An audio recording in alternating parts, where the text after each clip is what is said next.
What's up, everybody? Welcome back to the basement. We got a great show for you tonight. Punisher hits Netflix. Justice League hits theaters. We got some awesome comics. Batman, the Man Who Laughs. Aftershock's Brilliant Trash. Boom Studios' Fence. Dark Horse's Jenny Finn and Rasputin, the Voice of the Dragon. Image's Dark Fang and Evolution. From Titan Comics, we got Minky Woodcock, the girl who handcuffed Houdini. From Marvel Comics, we got not Brand Echh and the Punisher. Valiant's Ninja K. Not Ninjak. Ninja K. Glad they cleared that up for us. Yeah. Yeah, because Ninjak just sounds stupid. Ninjak has sounded kind of stupid since the 90s. Yeah. Not for nothing. Alright, guys. We got our shots. You go get yours. We'll see you after the credits.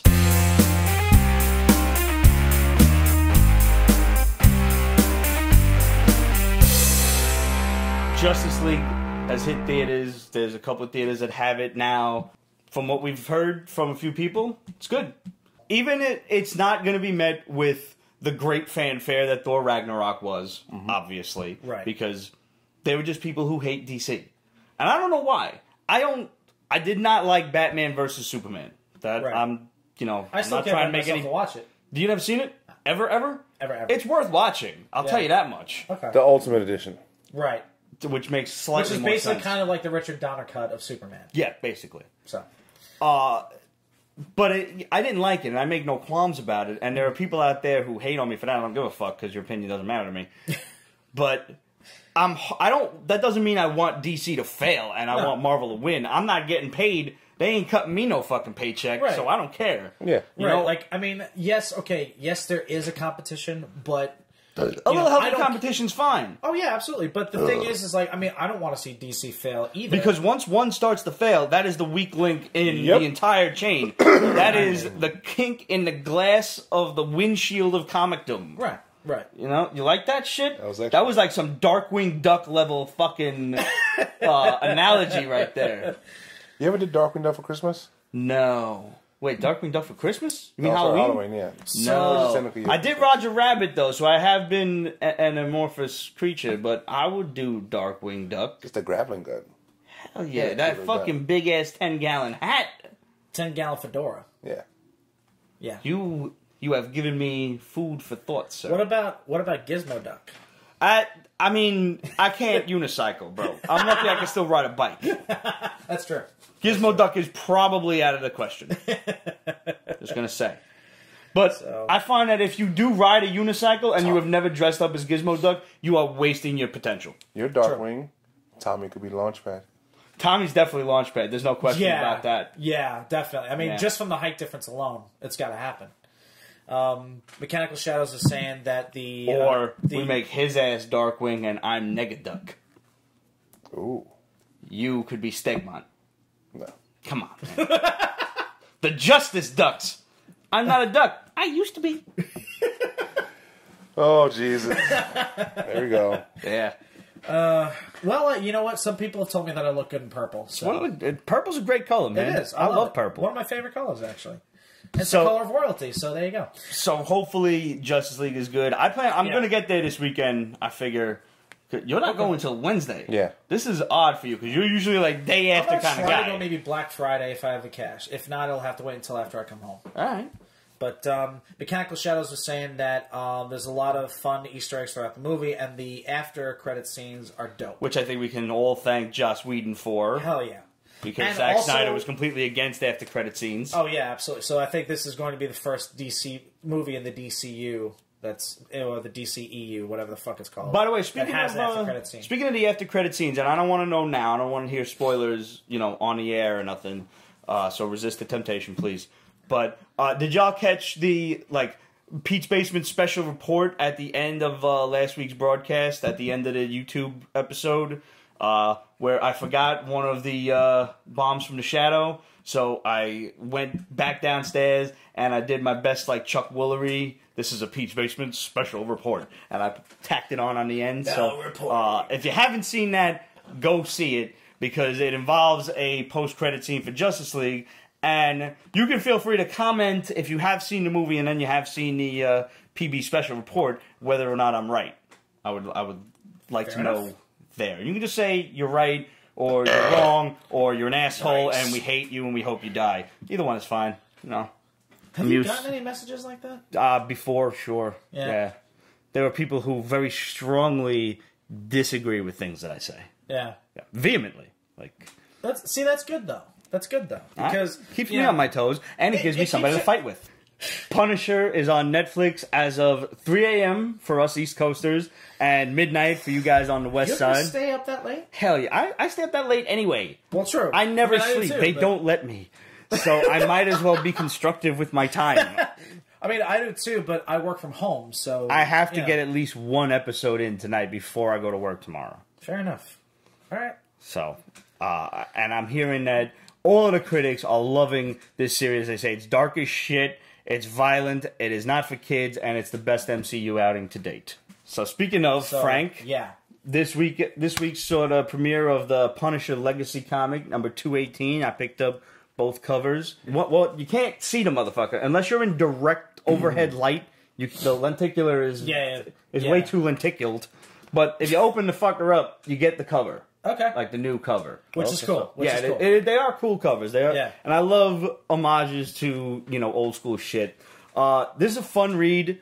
I really enjoyed the Clooney series, which is the last 17 issues.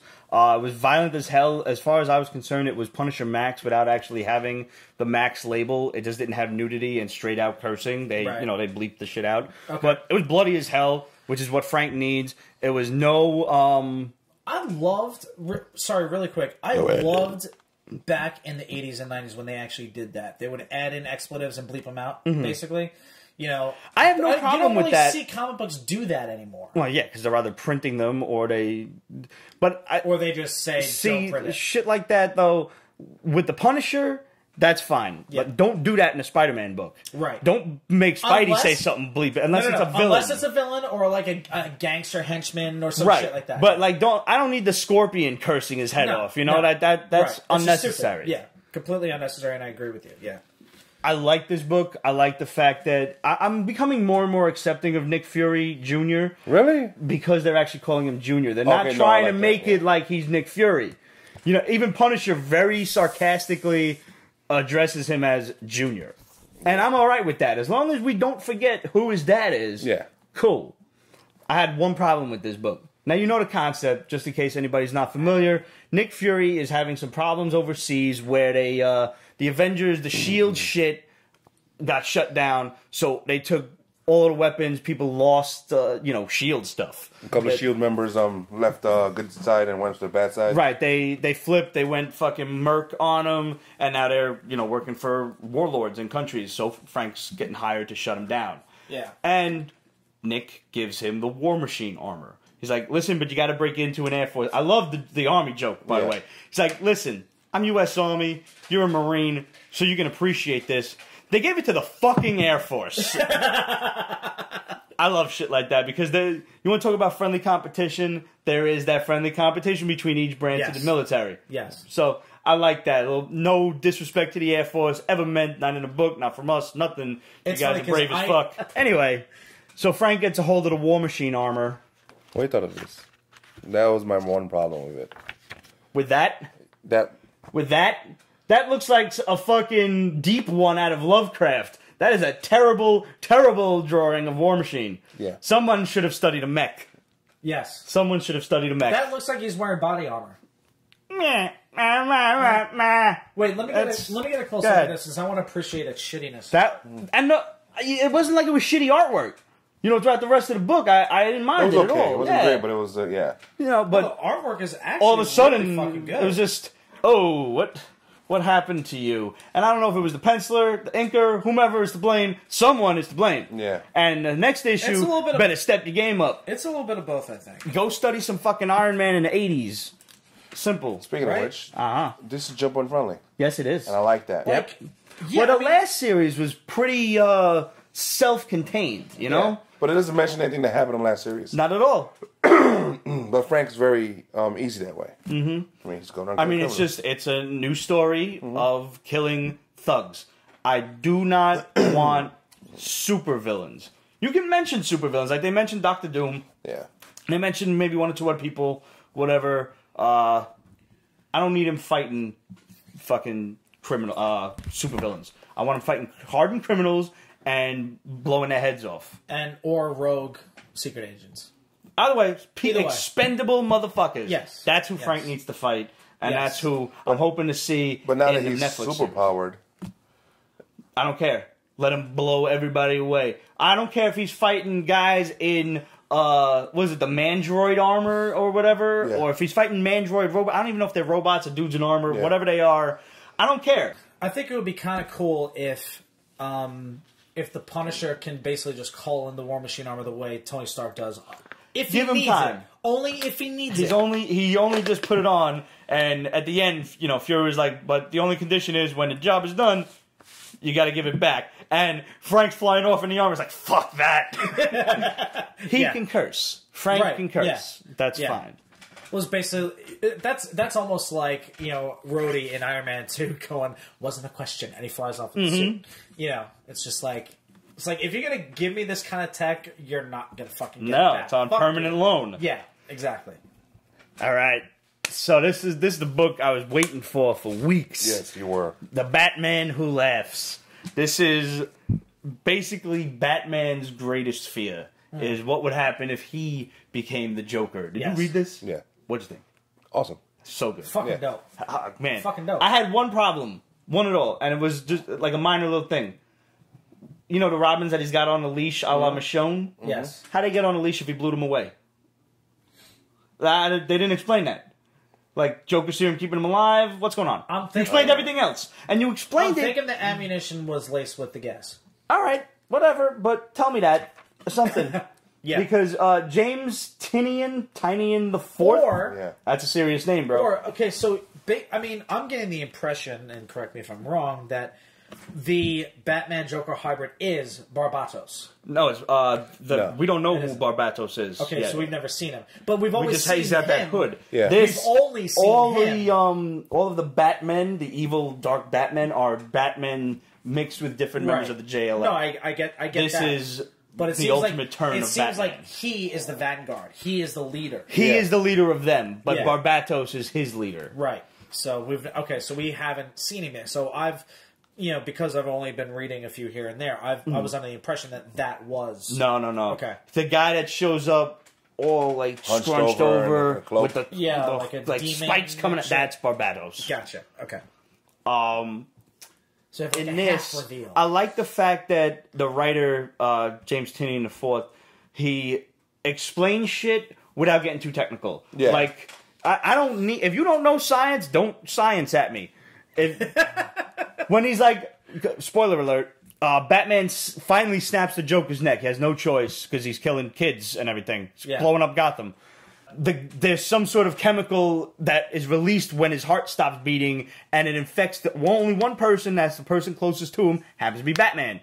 I'm good with that. That's enough science for me. That is explained as explained can be. Yep. And then Batman flips out. Yeah. I love that he put all his students and his family through hell in the danger room, for lack of a better term. Yeah. Just to tire their asses out. And he's like, no, you don't understand. You were going to notice something was wrong first.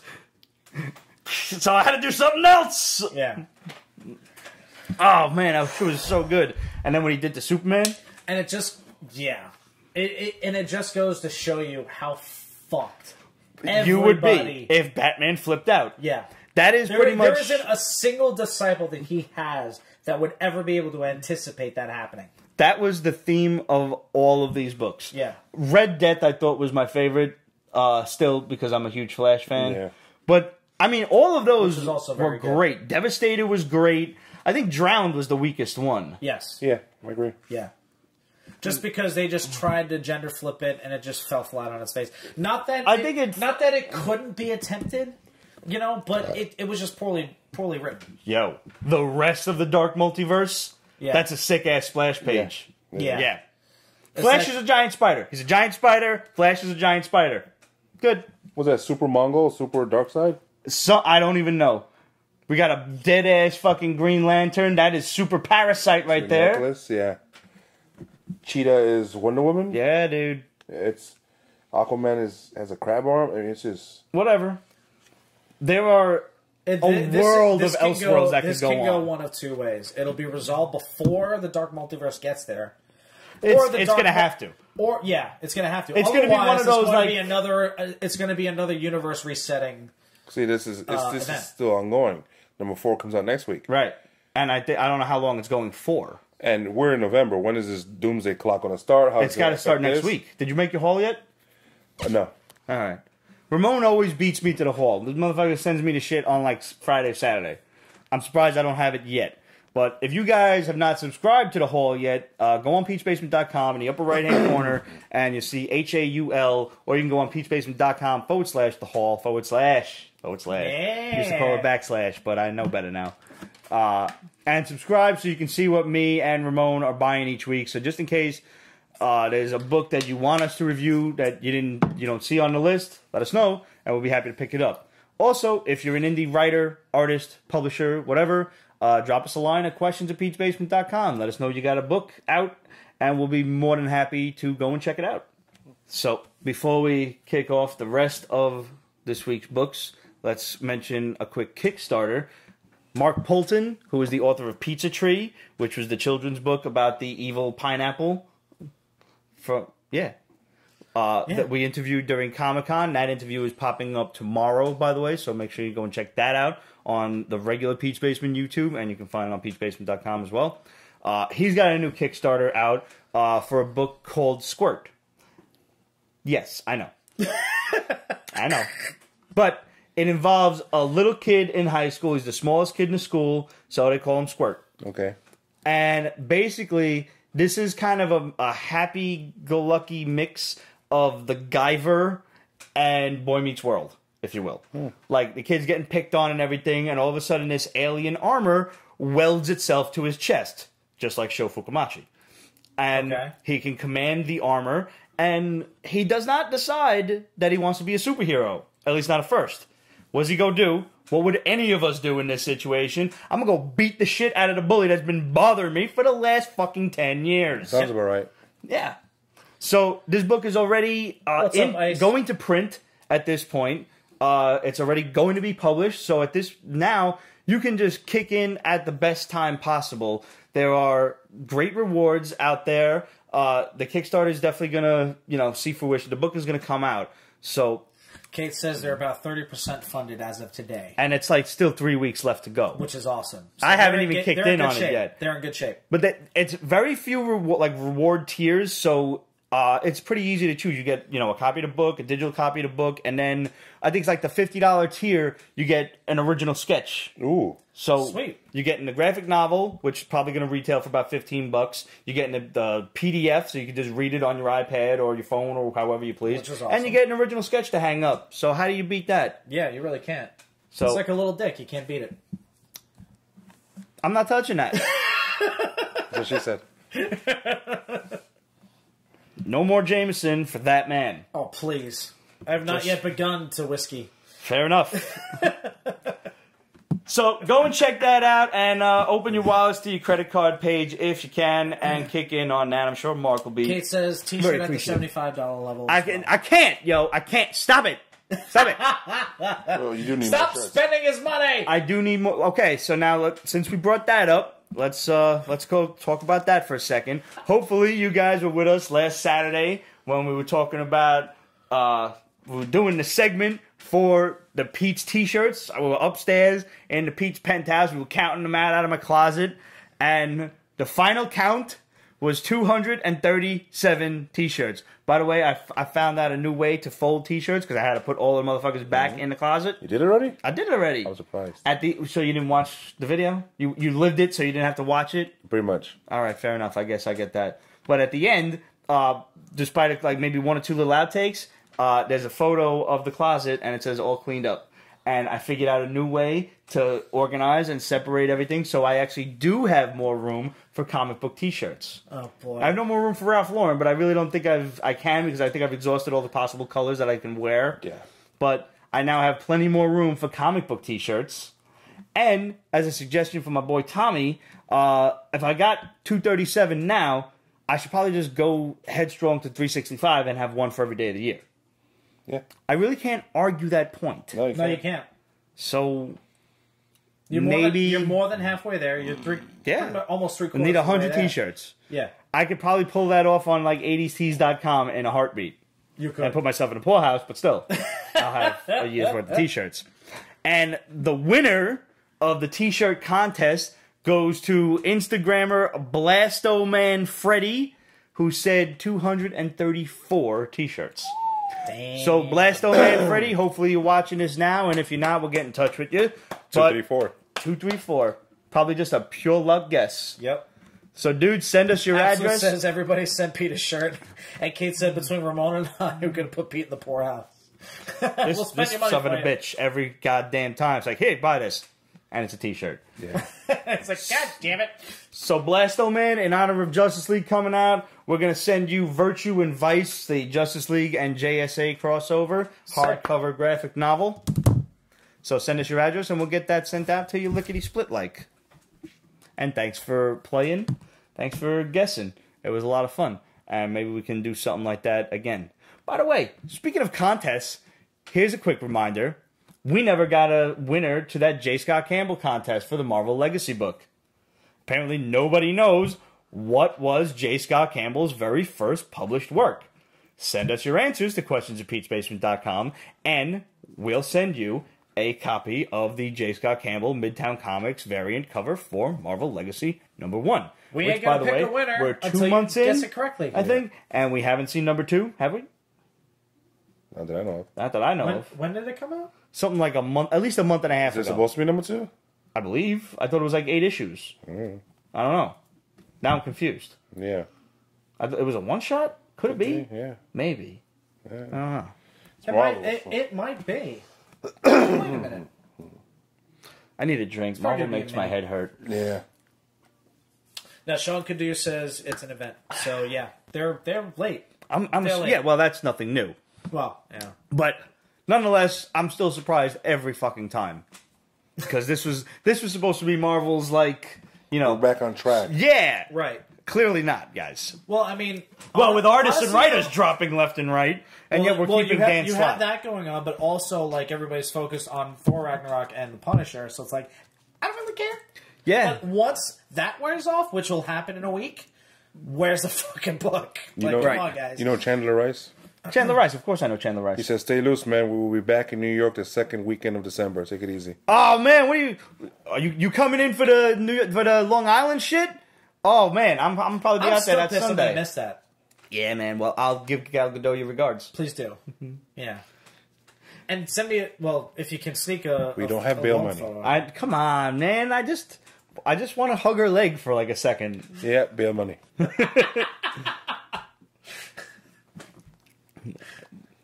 Hey. All right. So, where were we? I don't remember. Gal Gadot's leg. It'll do it to you. So, are you proud of me? Or what? Or what? Pete read a Valiant book. Yes. And Only Pete 'cause- loved the shit out of it. Yeah. Ninja K. Yo, this shit was dope. Yeah. This Christos shit was- Gage, man. Yo, On listen. point. Listen, I mean, I'm not too familiar with a ton of Christos Gage's work. I know Adam likes him. I'm pretty sure. I've read a But- few of his things in the past, and I know he's... he wrote a Ghost Rider story, I believe, as well. Yeah. I'd be hard-pressed to tell you which one it was, but I think he's also worked with Clayton Crane before. Which is, I mean, you want to talk about a powerhouse. Yeah, but he specializes in just, like, twisted stories. Mm-hmm. And this one pretty much is on the I mark. love the fact that, like, a lot of the Valiant universe, as far as I know, connects very heavily. Yes. This did not. I was fine. It's a great jump on point. Yep. I read the last Ninjak series, and I don't remember where it left off. This was like, I didn't even need to worry about it. There's some things like what happened to his castle they mentioned and stuff Right. like that. But Yeah. it's like, It's okay, mentioned. I could just... But you can hear it, and maybe if you want to look up what happened, you can. But if not, you can roll right along. And this is a story about all of his predecessors, ninjas A through J. Yeah. they even I had to do it in my head. they even mentioned like later ninjas. Yeah. Yeah. He's freelance. Man, Yes. he's not the last one, which is Yeah. really cool. Yeah. Like, what are you, L? K, sir. I like the shit with Ninja A, who is like the, from feudal times. Oh my god. Yes. It's like they didn't call him Ninja 8 and they just called him the Ninja. The Ninja. What do you think the bad guy is? I don't know, yeah. 008? What letter don't we like? That's really what you got to pick out. F. I don't know. I don't know enough about the Valiant universe to pick some shit out. I'm hoping something new. Oh, somebody asked a question. Well, I got a question? Yeah. Did you see it? Yes, it's right here in front of me. Okay, so ask. Why did DC gain the rights to Grifter from Image? Why did Marvel gain the rights to Angela from Image? No, this They is... bought somebody. They bought Jim Lee. Jim Lee owned Wildstorm, and when Jim Lee went over, he went over with Wildstorm, and ever since then, That's they've right, been yeah. shitting all over it. They absorbed Wildstorm. So, yeah. They have shat all over Wildstorm and all they of... have.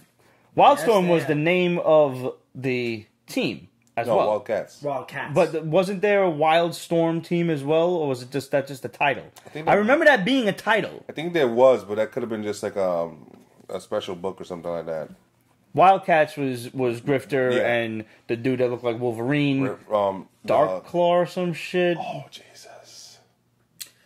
God, everybody had a Wolverine clone at that point. Ripclaw Cyberforce. Ripclaw Cyberforce, which is Image. This was like this wasn't even a funny Wolverine clone. This was Wolverine. Just Jim Lee was doing Wolverine on Image. Yeah. And not a very popular one either. The Wildcats were popular. Just Grifter was popular. Who the fuck else? H-Art says, remember the Wildcats cartoon? I don't. But I think I've seen it once. I remember Shaft from Youngblood shortly before Youngblood got the Shaft. Hey-o! And Badrock, who was like had cancer or something in the last Youngblood story that we read. Oh, God. Who knows? Yeah. It's like DC's just like... They're slowly... It's like on an IV drip, man. Like, just feed the masses the little bit of Wildstorm that they want, and then shut them up. They're so focused on trying to get the DCEU up and running. They're just... Yeah. Which is why Justice League needs to succeed. Right. Oh, Neil Gaiman. Which it will, but, you know... Fingers crossed. I mean, yeah. I mean, I'm really hoping... Really quick, getting back to it. I really hope that it succeeds enough to be like... Okay, Joss Whedon and Jeff Johns, you actually know what the fuck you're doing. Take the ball and run with it. We'll find out soon enough. But as soon as we see it. But again, as we know, time and time again, the WB execs have proven that they can't get the fuck out of their own way. Well, that's for sure. By the time we come back, we'll definitely know. Yeah. That's true, guys. By the way, no show next week. It's Thanksgiving. Yep. So we're off. And this is my last show for probably about a month. Yeah, you're going on tour. Yeah. This is a short tour, though. Yeah, I mean, we're only going to do 7 dates, I think, in 8 or 9 days. But then after that, we're going to be down in Nashville to record our next record. Nashville? On nice. the road again? So, you making a country album? No. Why? Because I like hard country rock. music. I know you like country music. Country music these days is like hard rock. It's like what Bon Jovi was doing in the 80s. A little bit, yeah. It just took Nashville and Memphis a little while to catch up. I mean, we do have a song that's kind of like that, but we're going to give it the hard rock feel to it. But okay, it might satisfy a few country fans. Bring them over in our camp. Okay, you know? Cool. So, you want to tell everybody where you're going to be, just in case maybe somebody wants to go see you? Yes. So we're going to be playing a couple shows in upstate New York. We're going to hit Stanhope, New Jersey. We're going to hit Ohio, Detroit. And then we're going to finish up in Indiana before we make our way down to Nashville. So if you want details of our tour dates and locations, you can go to yearoftheLocust.com/tour. And all the info will be there. It'll be on our Facebook, all that stuff. If you see a show that is in your area, come on down, say hi, and we'll hang out with you and have a few drinks. Yo, Rasputin was dope. Yeah. This is like pre-Hellboy. Yes, exactly what it is. It's a prequel to the whole Hellboy universe. Which is interesting because they kind of led you on a little bit because like they didn't give it the BRPD moniker. That hasn't been specifically formed yet, right? Yeah. Well, technically no, but it's still a Hellboy related book, so it's kind of like Well, that's the beauty of Mike Mignola is he twists he keeps a lot of things. Speaking of a Hellboy related book. You know what my favorite part of that whole shit was? No. Was the mention of Sir Edward Grey, the Witchfinder. Yeah. I figured. And I was like, I already knows him. His uncle knows him. Yeah, it's all related. Man. That shit was fucking awesome. I like seeing, Professor Brunholm when he's younger. Yes. Yeah. Like, that universe that Mignola created is, like, seriously not given enough respect. It's not. And I don't like that they didn't include, what's his name for the new Hellboy shit. Del Toro? No, not Del Toro. Ron Perlman, thank you. Because I really liked his stint on it. Oh, absolutely, yeah. You know, Hellboy 2 was nothing to write home about, but it's not a bad movie. Right. You know, it's very entertaining. Yes. That being said, I ain't getting no paycheck to not go see it and hold my fucking, hold my heart to those two movies. Right. I think David Arbor is going to be fucking fantastic. Did you see what he looks like? Mm-hmm. That motherfucker is... I don't even know if that is CGI or if he just looks like that. That motherfucker is jacked up. No, he's a solid dude. But I mean, he looks like a fucking WWE wrestler in this guy. Like, I don't know if it's CGI or not, but if it is, they keep him pretty well under wraps in Stranger Things. Yeah, because you don't see how he's always wearing a jacket or that flimsy shirt, and so he could be. You don't know. Yeah, but I'm looking for. I don't know when this movie's supposed to come out. Neither do I. But I'm looking forward to it. I wouldn't even mind seeing Rasputin be the villain again. We probably won't get that because too many people will be like, "Oh, it's the first one all over again." The first one, yeah. But I'm gonna be real happy with it. Looks kind of chubby. Hey, you know what? HGH is a beautiful thing. You know what? I mean, Ron Perlman wasn't. If I could afford it, Ron Perlman didn't exactly sport a six-pack in those films either. Facts. So, I mean, if I could fucking afford a cycle, I would. I ain't doing competitive sports. I don't give a fuck.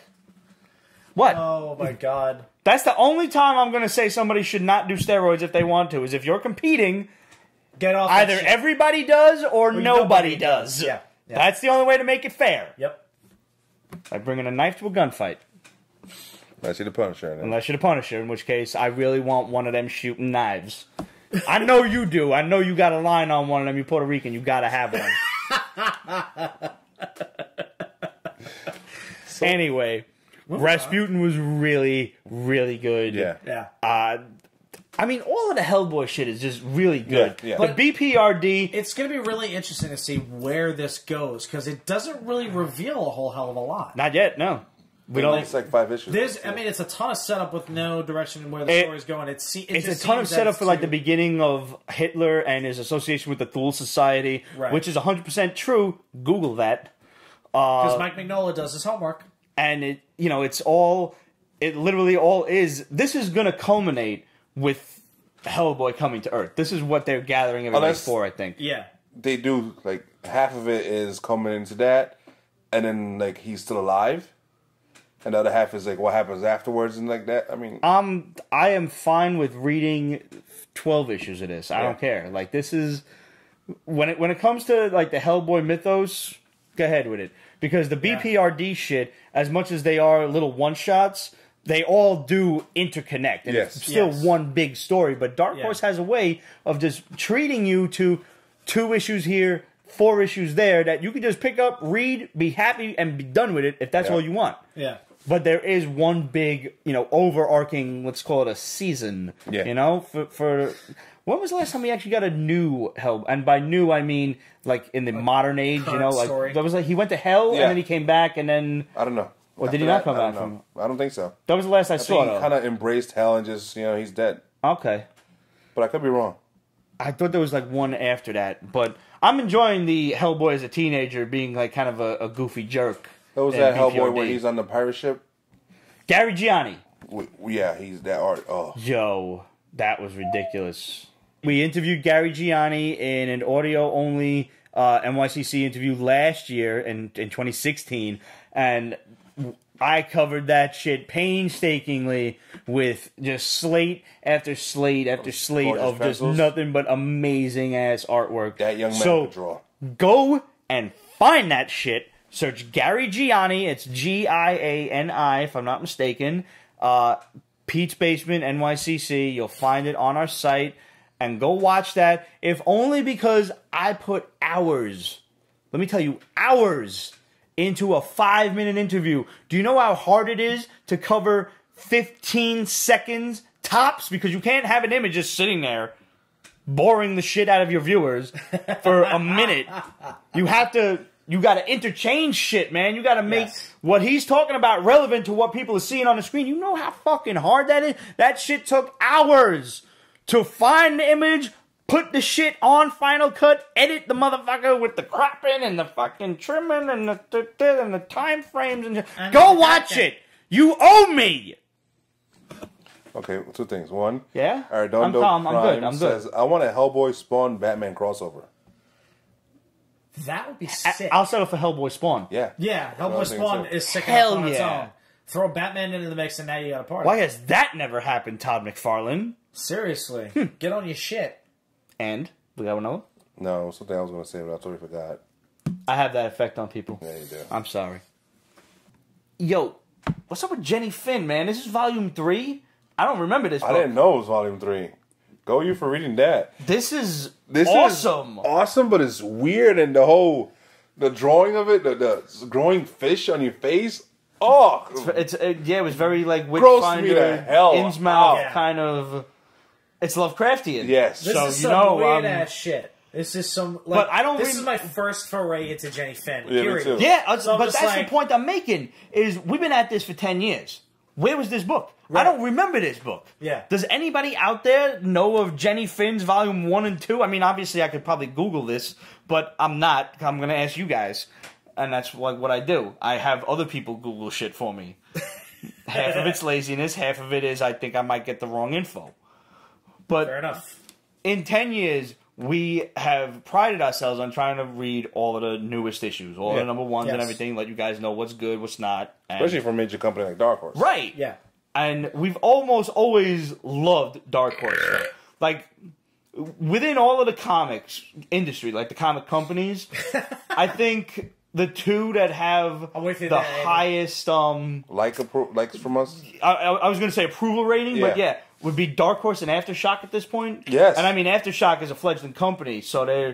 they're not on the level of Dark Horse, but I think we've probably liked about 80 to 85%, and I know that's a high number of It Dark is. Horse stuff. Yeah. Yeah. Like, there have been very few books that have been like, it's kind of boring, you know? So Dark Horse is awesome. So Dark Horse is awesome.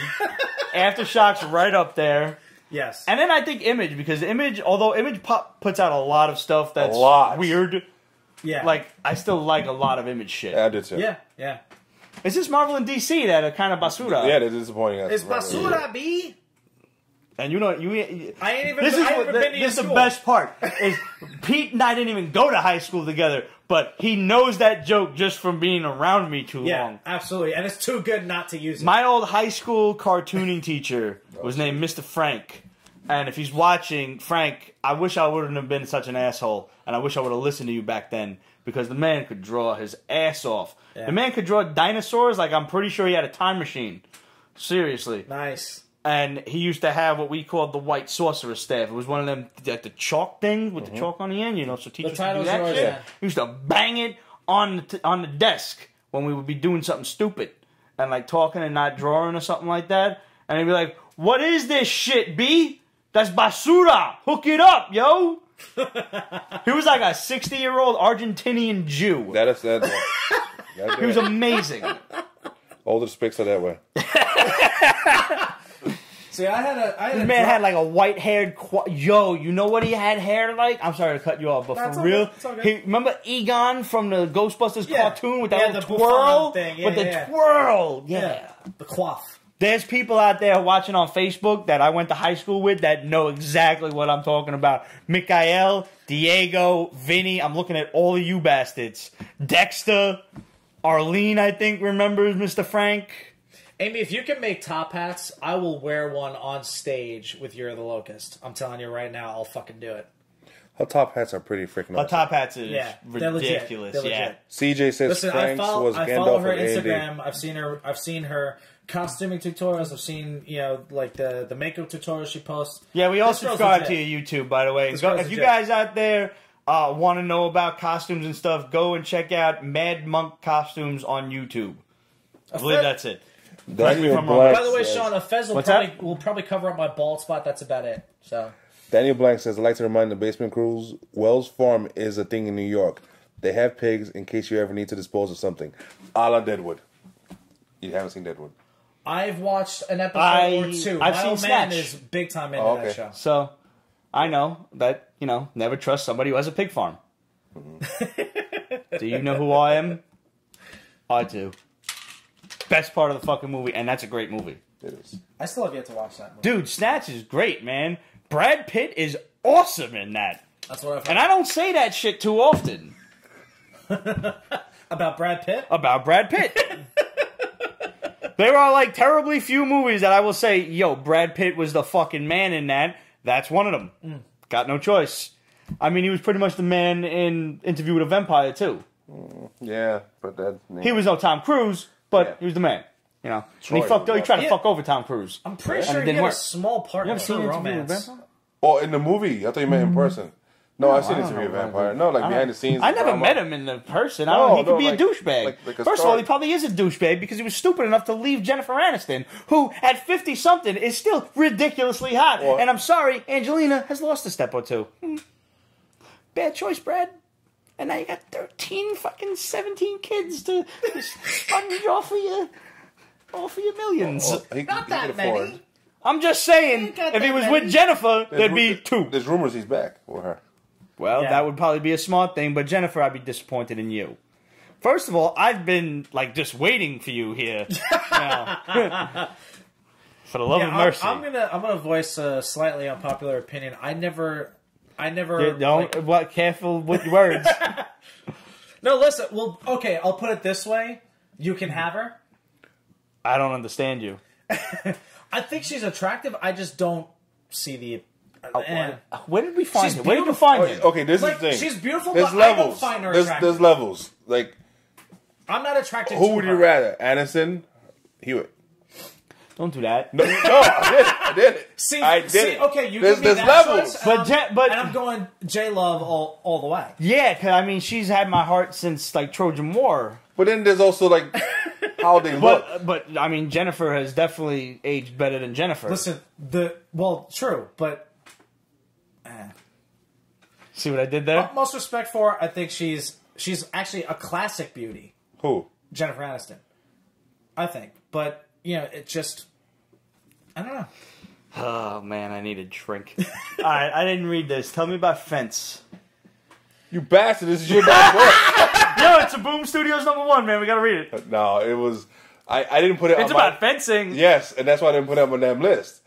And you know what? I'm glad I didn't put it on my list, but you didn't. Now I had to read it, and I hate you for it. Yeah. It's just about fencing. That's it. Literally about fencing. There is a very small demographic that this book will speak to. It's like fencing, and he's poor, and he's trying to work his way up.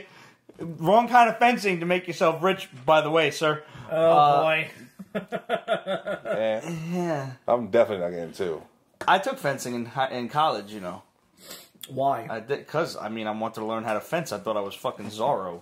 Oh, my God. That explains your design. That explains my design. And speaking of Zorro... It's all the way over there. Oh, wait, hold on. I'll go get it. Catherine Zeta-Jones.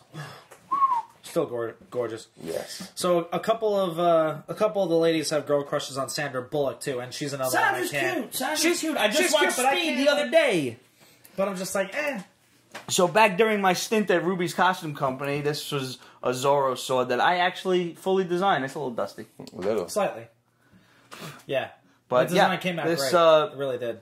And if you see my original sketches, this is an exact replica of what I drew. And for those of you keeping count, it is a swept hilt rapier. And it actually, it holds its form pretty well if you were to, try and fence with it. Not with a actual fencing foil. With a fencing foil, yeah. It's just about as sharp as one, so you're right. However... Here, I'll place it back. However, if we're truly fencing, I prefer to go with the James Bond route, which is a saber and first blood across the torso. That's the official rule. Fair enough. What? We're fencing. I like to go with Desert Eagle. That's cheating, though. No, it's not.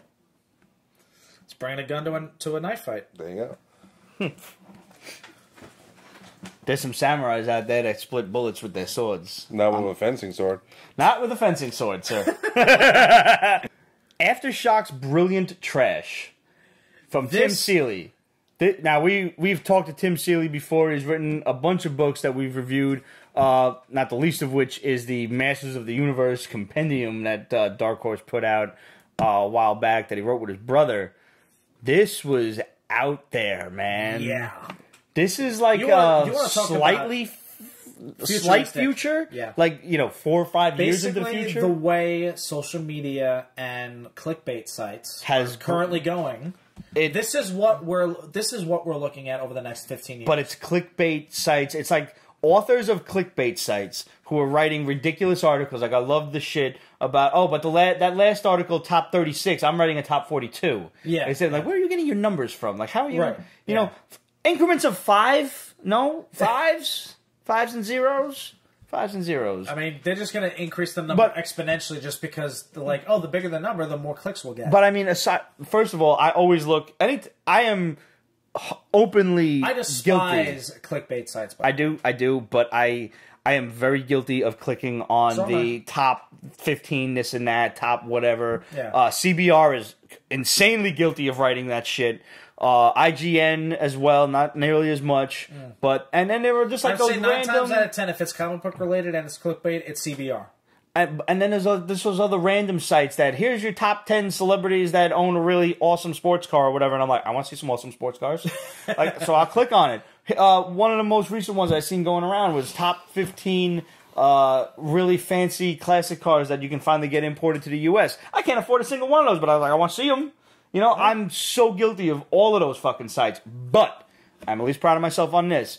That if I don't see that one magic fucking link that says view a whole article on one page, I'm not going through the rest of the shit. Because I'm not dealing with the pop-ups, especially on my phone. It's so annoying on my phone. Dude, I can't tell you how many times I fell victim to that, and I had basically crashed the app, restart it, and you got, God forbid, you have other windows open on your Safari or your Chrome or whatever. You're fucked. Yeah, you never get them. You never get them. It's awful. One of the best top 5, top 10, whatever sites. List sites, is Cracked. Cracked almost always has something very interesting to talk about, such as top 6 adorable animals that can fucking kill you. That is an actual article that I have read. I read that article myself. It was a long time ago, so I don't remember shit about it, but it was a very fascinating article. Top 8 insects that should not exist. Things like that. I find the animal world, especially the insect world, very humbling in that it's creepy. And holy fuck, I'm never going to Australia. Ever. Come on, didn't you love that little spider CGI video I sent last week? That was great. Yeah. That was awesome. Did you see that? Yeah, it's cute as hell. Oh, man. I by the way, it doesn't want to work. see that in a full-length fucking film. I am not afraid of spiders. I have a respect of spiders. Yes. If I see you, you're over there, I'm over here, we're good. Yeah. Yeah. I had a spider outside of my windowsill for months on end, and I would feed her. I named her Silk, after Spider-Man's girl, Cindy Moon. I would feed her mosquitoes that I would catch live, I would pull their wings off, and I would throw them in a web. Because fuck you, motherfuckers. You want to suck some blood? Here's a professional. So that's, neither here nor there, but I'm getting off track because I could talk about list sites in an entire extra. Yeah. We could. We totally could. This is this book, Brilliant Trash, is literally that. It is social media. It is brilliant trash. It's social media and superheroes. It is social media authors who are these, these journalists, and we use that term loosely, are basically the ones who are going to uncover this massive conspiracy, this massive government cover-up with superheroes, with people who were pretty clearly experimented on in some way. They looked like they were grown in a government lab. Whether they were born or whether they were test tube babies is another thing. We're not sure yet, but they're streamlined. They're conditioned from a very young age to have whatever kind of weird mental powers that they have. I think they were experimented with some type of some kind of drug or something. Super soldier substance, but it works like the mutant gene because it's affecting everybody else differently. Right, so but it's that one drug. Because remember, she and the one like old Chinese lady injected the new girl, the journalist, with it in her neck, and we don't know what kind of power she has yet. They're gonna manifest in the next couple issues. But the other dude who remember there was the old Chinese dude who was like shooting fireballs and everything, and the other guy, the black guy, the Marine, was like sapping his power. Yep, that was his and thing. sapped his life force, like Bishop kind of thing. Like he was like Bishop and Rogue rolled into one. Yeah. So yeah. This is a good book, man. So this is kind of like a pretty cool X-Men-esque type of thing. Yeah. But it's genetically engineered. So it's like an X-Men meets Captain America meets social media meets social commentary, like all rolled into one. This is a book only Aftershock could put out. Yeah. Yeah. But I really, really like the artwork in this too. Especially for Lady Word or whatever the hell her name is. Lady Last Word or something. Lady Last Word, yeah. Yeah. So like she's got almost like a weeping mask. It's almost like a female Guy Fawkes mask. Yeah. Which is cool. But oh man, the opening pages, if that doesn't sell you on this book, like seriously, when you're looking at the social media pages and all the different tweets that are going on, because that is so much like the nonsense that you see on social media. Because if you have ever had to justify this planet getting hit by an asteroid or a super volcano going off, just look at a Facebook feed. Just look at find a nice video on Facebook, all right? Like a little baby playing with a little baby deer, a little baby girl playing with a little baby deer. There's an actual video. You can go find it. And the little deer walks up to her. Good night, Amy. Little deer walks up to the little baby, and the little baby's like, oh, and the deer's like, oh, and it's so cute. Somebody will find a reason to shit on it. Go through the comments. Yeah. Go through the comments if you want to lose all faith in humanity. Oh, totally. You want to get angry? You need to get angry at something? You got a meeting coming up? You need to be angry? View the comments on any social fan page.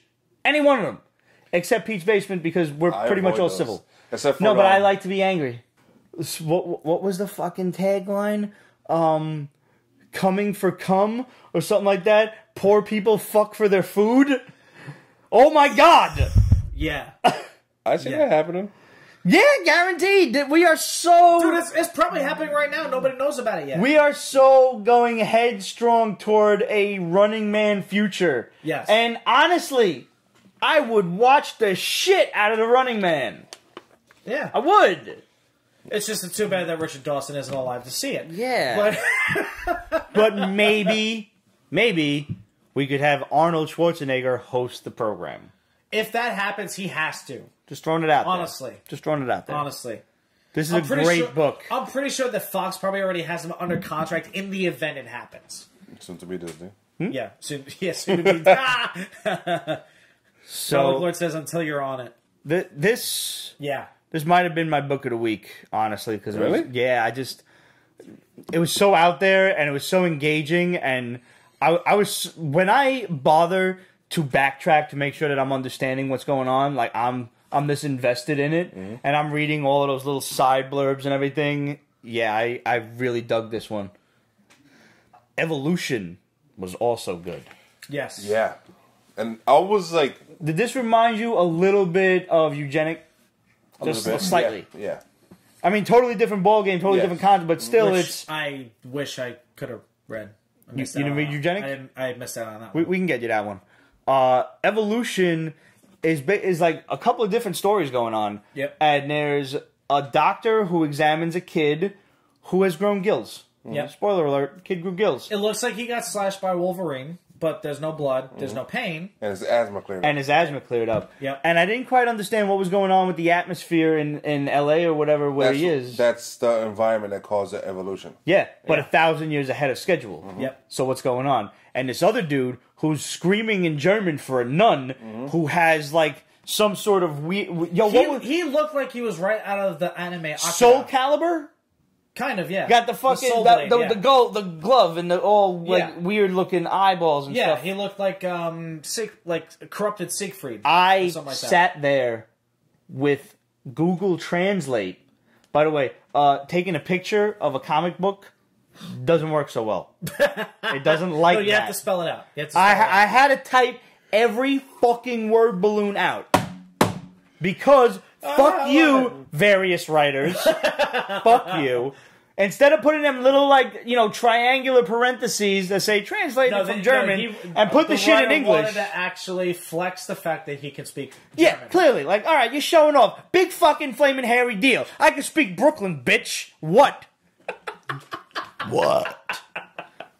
You made me go and put in effort. It was good, but nonetheless, you made me try, and I'm not happy with that. Hang on. Well, you educated yourself. I did. Because now I know a couple of little things. That was probably the point. I figured out a couple of words, but like the fourth time I'm writing it, I was like, nah, I know what that word is. I could skip that shit. But it was basically what this dude was saying in German was, God, why have you done this to me? I've lived my life by your book. Why have you forsaken me? All I'm asking is for your help, and you've ignored me. And he's telling the nun, you want to see what's happened to me? You want to see what he's done? And he takes off the bandage, and he's got this alien hand thing. Yeah, he's basically like, it's and like he even says Akira. in German, I don't want to hurt you. I'm not here to hurt you. I'm not hurting nobody. And he takes out the gun, and the nun is all scared and everything. Yep. And he's telling her, nine, you know, I'm not going to hurt you. This is, like, basically for me. Yeah. And he's like, God has forsaken me. I don't know what he has planned. He mentions this thing, Progressor, which may or may not be a government program of some kind. We don't know nothing about it yet. Just a name. And he's like... It's a name that rung a bell in with his head. Yeah, so it's something religious. But he's... I looked it up. I didn't see any religious references to it. No, I think at this point, I'm Googling the shit out of it. I might as well look that fucking word up and get anything out of that. No, I think it's going to be just like a new concept. That's but the part that I liked was he's like, we're the monsters. Humans, we're the monsters. Mm-hmm. Bang! Blows his head off.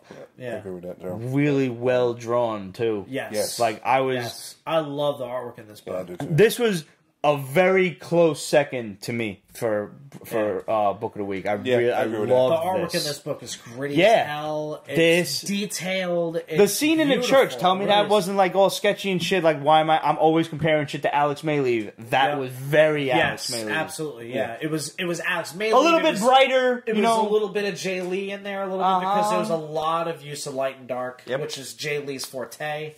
You know, so I loved it. I really it was just really, really good and really expressive too. And I really, and there's another story also about this girl who she, you know, I guess her family's dead, and they used to run a video store, and now she's trying to find this whole film reel for this old dude who's, you know, from the town, and he's a collector, and he used to, you know, be in and out of the store. And she finds the reel, which has no name on it, and she goes to the guy's house and to deliver the reel. She don't want to leave it on the stoop because the sun's going to warp the film and whatever. It's old.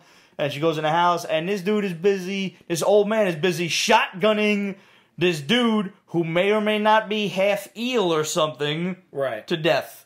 Yeah. I mean, what would you do? Yeah. No, the minute you start to turn into something else, I'm going to kill you. Listen, I'm not taking no chances. I'm sorry. I'm going to fight for your soul rather than your body. So you have my word. I will kill you. And I expect you guys to do the same for me. Okay. I'm like the motherfucker from Starship Troopers. I expect nothing more than you guys to do the same shit. I want to see that movie now. You never seen Starship Troopers? No, I've seen it again. Oh, yeah, you got it. I've seen the first one. It's a movie you need to see once, maybe every 3 years. That's the only movie you need to watch. Yeah. The rest of them are basura. Yep. Yeah, Michael Ironside. Yes. Ironside, yeah? Michael Ironside, yeah. Yeah. Yep. Rico! I can just imagine that. Like, I'm just fucking, like, turning into some kind of Lovecraftian thing. I have one rule. You got the fucking knives in your hand, like, Ramon! You know what to do! And you just fucking throw the thing right through my head.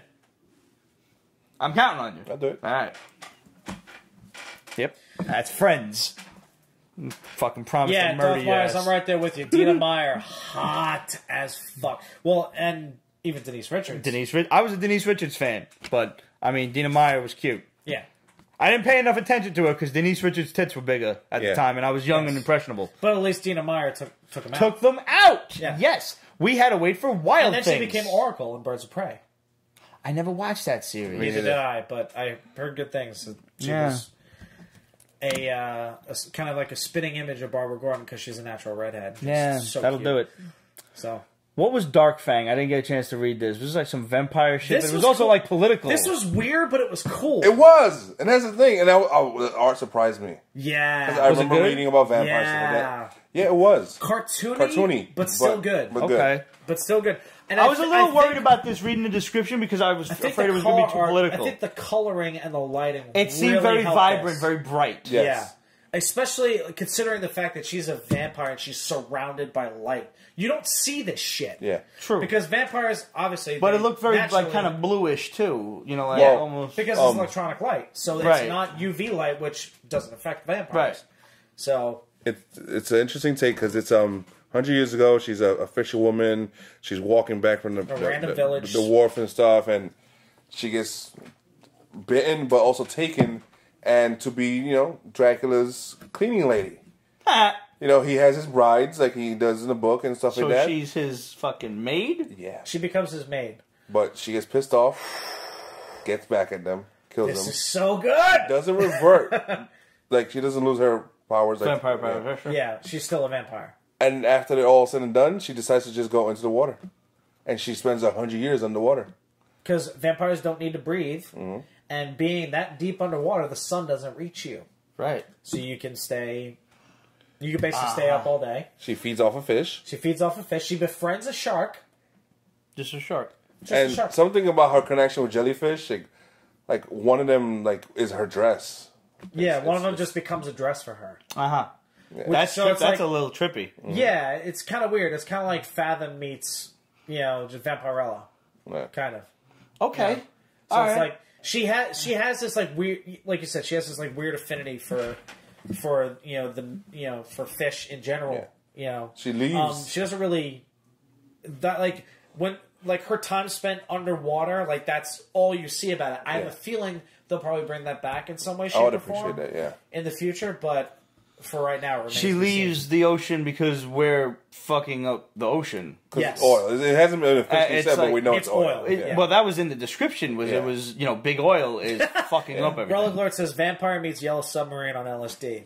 Yeah. Okay. Yeah, I'll So she agree with that. gets out of the water. So and this she- was good though. Now, yeah, it's good. Yeah. All right, good. I was worried about this one. So here's the coolest thing about it. She rejoins the living world. We've now advanced to the present time, so everybody's staring at their phones, social media, blah blah blah blah blah. She becomes a cam girl Make money. to make money, and she enchants everybody who views her Yes. into feeding her money. Huh. The story, like, I'm not going to get too far into details, but she gets creative. She does. She gets very creative. And what does she do with all the money that she makes? She buys Castle Bran. So, fair play. nice. Fair play. Very nice. So, For those of you who don't know, that actually is Castle Dracula. yes. So, Yeah. and just another little side note: Castlevania 2, you actually went into Bram's mansion, so Yeah. so it all ties together. Yep. Any yep. news on a Castlevania cartoon? No, I haven't heard anything. As a matter of Season fact, one I know was a season horrible 1 was teaser. just a horrendous teaser. Did you watch that shit? I didn't yet? watch that yet. Oh, you That's should next watch for it, you. yeah. Yeah. When you're done with It's- Voltron, it's you need to short. watch Punisher Castlevania. and Yeah. Honestly, you could do Castlevania before you do Punisher This is because what it's only an like hour and a 3 half. episodes? Okay, yeah. Yeah. All right, cool. So I'll do that. It's like watching one anime OVA, yeah, and it's dope, and then you're done, and you're like, And you're frustrated. give me more. Expect frustration at the end of it. Oh yeah. Yeah, because I'm probably going to be left wanting more, is basically What is the a thread man is. but a miserable pile of secrets? I agree. Yep.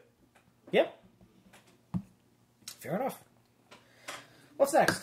What is next? Did we get through all the books? Nope, Or- not yet. Okay. Almost. Minky Woodcock, the girl who Minky handcuffed Woodcock. Houdini. Yes. It's tight. It's another time. It's a true crime story. Yeah, a Normandy Gold book. Okay, Normandy Gold. Yeah, Okay. I think it's one of those two. Yeah. And honestly, this is like I didn't know what I was expecting. I liked it. Yeah. It's Is cool. it true? Is this like the real girl that was like his stagehand? I have no idea. That's worth looking up. Google that real quick. You got that? I think I can do that. Yeah. I'm curious. 'Cause, like, I saw the title, like the cover art and everything. I didn't get a chance to look at it, but it looked like one of the true crime covers. That's why I wasn't sure. Quite what I'd be reading and everything. But very like, what's the name? It turns out the guy who's the guy that writes Sherlock, who created him? Sir Arthur Conan Doyle. Okay, him. He tries to hire this girl's father, who's a detective. Who's actually a detective. Yeah, who's also the inspiration for Sherlock Holmes. Okay. And he wasn't around. So his daughter's like, I'll do it. So she goes around, and she's attractive, redhead, and smart young woman, and she starts...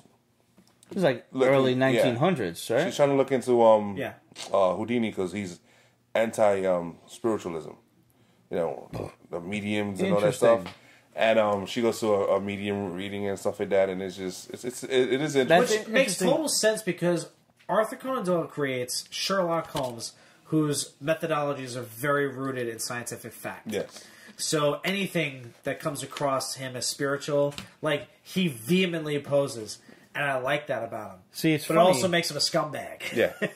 Because there was a Dynamite story where Houdini crossed paths with Sherlock Holmes. Yes. And that was actually a pretty epic story. That was one of those Dynamite stories that was really done well. Yeah. And in the story, there was a lot of aspects of ghosts and stuff like that. And Houdini's like, I'm an illusionist. That's a fucking illusion. It's not a ghost. Chill out. So pretty much the same thing. It's interesting that it's maybe that was actually like an aspect of his personality. The actual Harry Houdini he just wasn't mystic. He didn't believe in ghosts and shit, and was vehemently against it. And Houdini's a big womanizer. Really? And his wife hires her to be his assistant. Because he was banging the last one. Yep. Do we know anything about her? Everything that just searching Minky Woodcock, I'm just getting everything about the comic book. The comic book, okay. So I'm started changing the search up a little bit. It's funny actually because I was just obviously I've been on this Lovecraft tear for now going on 4 weeks. Just a bit. I just read audio. All I know is Dorothy a story called Harry Houdini and Beneath the Pyramids or Under the Pyramids, where Harry Houdini himself is on vacation in Egypt with his wife, and he gets kidnapped by these bunch of Egyptian people, and they tie him up. It's like, oh well, you can't escape this, and then they throw him down one of the pyramids. And of course, he meets all sorts of Lovecraftian horrors while he's down there. Of course, but because why wouldn't you?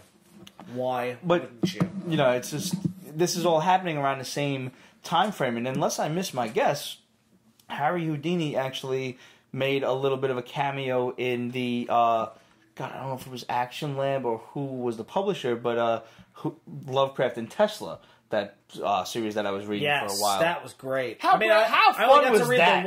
I only got to read the first issue, but that was fucking dope. And that involved so many people who were alive during that era that are revered in American literature and just literature, period. Yeah. You've got Lovecraft, Nikola Tesla, and his fucking arch enemy, Thomas Edison. Yes. And you find out so much shit about what Tesla did and how Edison fucked him over. Mm-hmm. It's ridiculous. And much like Bill Finger is only just now getting the credit that he so richly deserves, but you've also got Amelia Earhart and Charles Lindbergh, Albert Einstein, Mark Twain, who is like the older kind of elder statesman. Thank you. Yeah. Who's listen, been there, done that, just chill out, kind of thing. It proved to be a very interesting series, and it's not done yet. I think it left off with issue 9.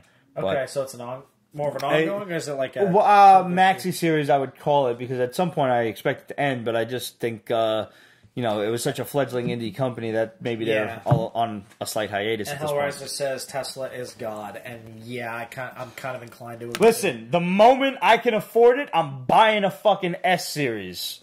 Telling you right now. Really, dude, I watch motherfuckers racing them shits. Them things do 0 to 60 in like 2 seconds flat.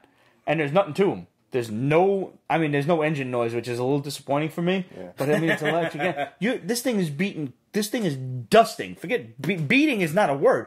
Dusting Cobras and Supras and ridiculous. This thing's pushing like 800 horsepower. out. Just out. Isn't it one of those? How much? Isn't it one of those vehicles where cheap. it's like kind of like going airborne a little bit? It's like $1.20. Yeah. But it's a tax write-off because it's an electric car. Yeah. Okay, that's nice. Yeah. 120,000 or 120. It's not $120. 120 grand. Yeah. 120 grand. Has good mileage, So, I'm yeah. assuming. As long as you can charge the motherfucker, that's the problem. Yeah. And I've seen photos of like this is justice, and it's like a Prius being electrically charged by a gas pump fucking generator, and it was like, well, shouldn't have bought the Prius. What can I tell you?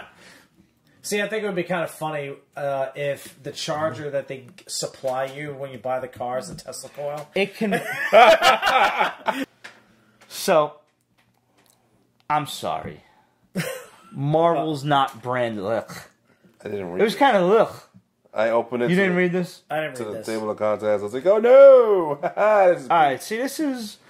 First of all, let's backtrack a little bit. Oh, Jesus. Do you remember What If, obviously? Yes. Yeah. Those were great. There was a spoof on it. What the? Yeah. What the is based on the 1960s version of Not Brand Echh, which went to issue 13, which is why this Marvel Legacy, and I use that term loosely, started at issue 14.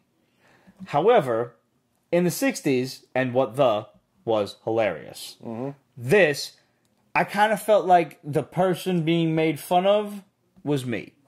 Because they're talking about Marvel Secret Wars, and they're talking about Secret Empire, and how it's gone on too long, and oh, it was 12 issues, or it was 9, oh, how long was it? It was too long, and people spent money on it, and here we're going to do it in 5 pages. This is everything you need to know about Secret Empire in 5 pages. I feel like they're making fun of me for going out and actually buying it, and reading it, and taking the time to read it. And here we're going to do it in 5 pages. And then they're like, oh, did we say 5 pages? We meant 6. They love when we add an extra page. I'm like, y'all definitely making fun of your own readers. You're taking the complaints that you're clearly hearing on social media and not giving a fuck. Yeah. That's wrong. That's fucked up. That is so wrong. And then the rest of the stories are just like, you know, various little takes on either Deadpool or Spider-Man or whatever. So I'm glad you mentioned that because, like the first thing I thought of when you mentioned that whole thing about making fun of, you know, us, the readers, the fans, everybody that's filed a complaint, they're basically giving it the Deadpool treatment, except now it's not funny anymore. That's it, yeah. It's not Deadpool funny. You need Ryan Reynolds to be Deadpool funny. Yes. Speaking of. I watched it 3 times. Anytime I was in a bad mood, I turned it on again. Yeah. Because I watched the shit with my manager. I was like, yo, when you get like 2.5 minutes, come on over because the Deadpool trailer's out. Did you watch it with your father? My manager. Did you watch it with your father? No. I don't know if... I mean, he and I loved The Joy of Painting, but he never saw Deadpool 1, and I'm not sure if it's his cup of tea. No, that's not the game. He's not one for crude potty humor, which Deadpool has a lot of. That's why we get along so much, probably. You and my father? Yeah. Yes. Yeah, probably. Yeah. Like he's a little bit more of a cerebral toilet guy. humor it's and the stuff. musician in him. He's a little bit more cerebral. I don't know. Somebody on TV said, "Oh, we're doing it to get laid," and he's like, "You can't say that on television." I was like, "What year are you living in?" I got hit for that. Like he just cracked me across the top of the head. Kate says every time I watch the trailer, I start laughing so hard. It's so good. It is so good. I'm just gonna whack off. Red Lantern also saw Justice League. He just got back from it. He said, "Good seeing all the characters together. Barry Allen was great." Ajar says, "Holy fuck, Knuckles, I'm high." I am high as fuck right now. I would love to dive into that mountain of white powder. I love cocaine. It's just everything about that trailer was so good. Yeah, and the fact that they used real Bob Ross paintings. Yes. First of all. And if you know somebody out there, as a graphic artist, I have encountered a few of these people, and I've had to put a lot of them in the hospital because some people will just say like Bob Ross was a hack or he was not talented or anybody could do that. Let me tell you, I am a classically trained illustrator and painter, and I have tried to do Bob Ross paintings. You can't. No. You can't. Not only can't you do it, you certainly can't do it in a half hour. No. It's ridiculous. Yeah. No. It's ridiculous. He's amazing, and that's why his paintings command $10,000, and that's why yo ass is working at McDonald's. You're a piece of shit if you say Bob Ross is a fuck up and he's not talented. Bob Ross was the man. You try to come up with some fucking nature shit like that. Yo, I've heard like theories that Bob Ross was just a master assassin and he was just showing people where the bodies were buried.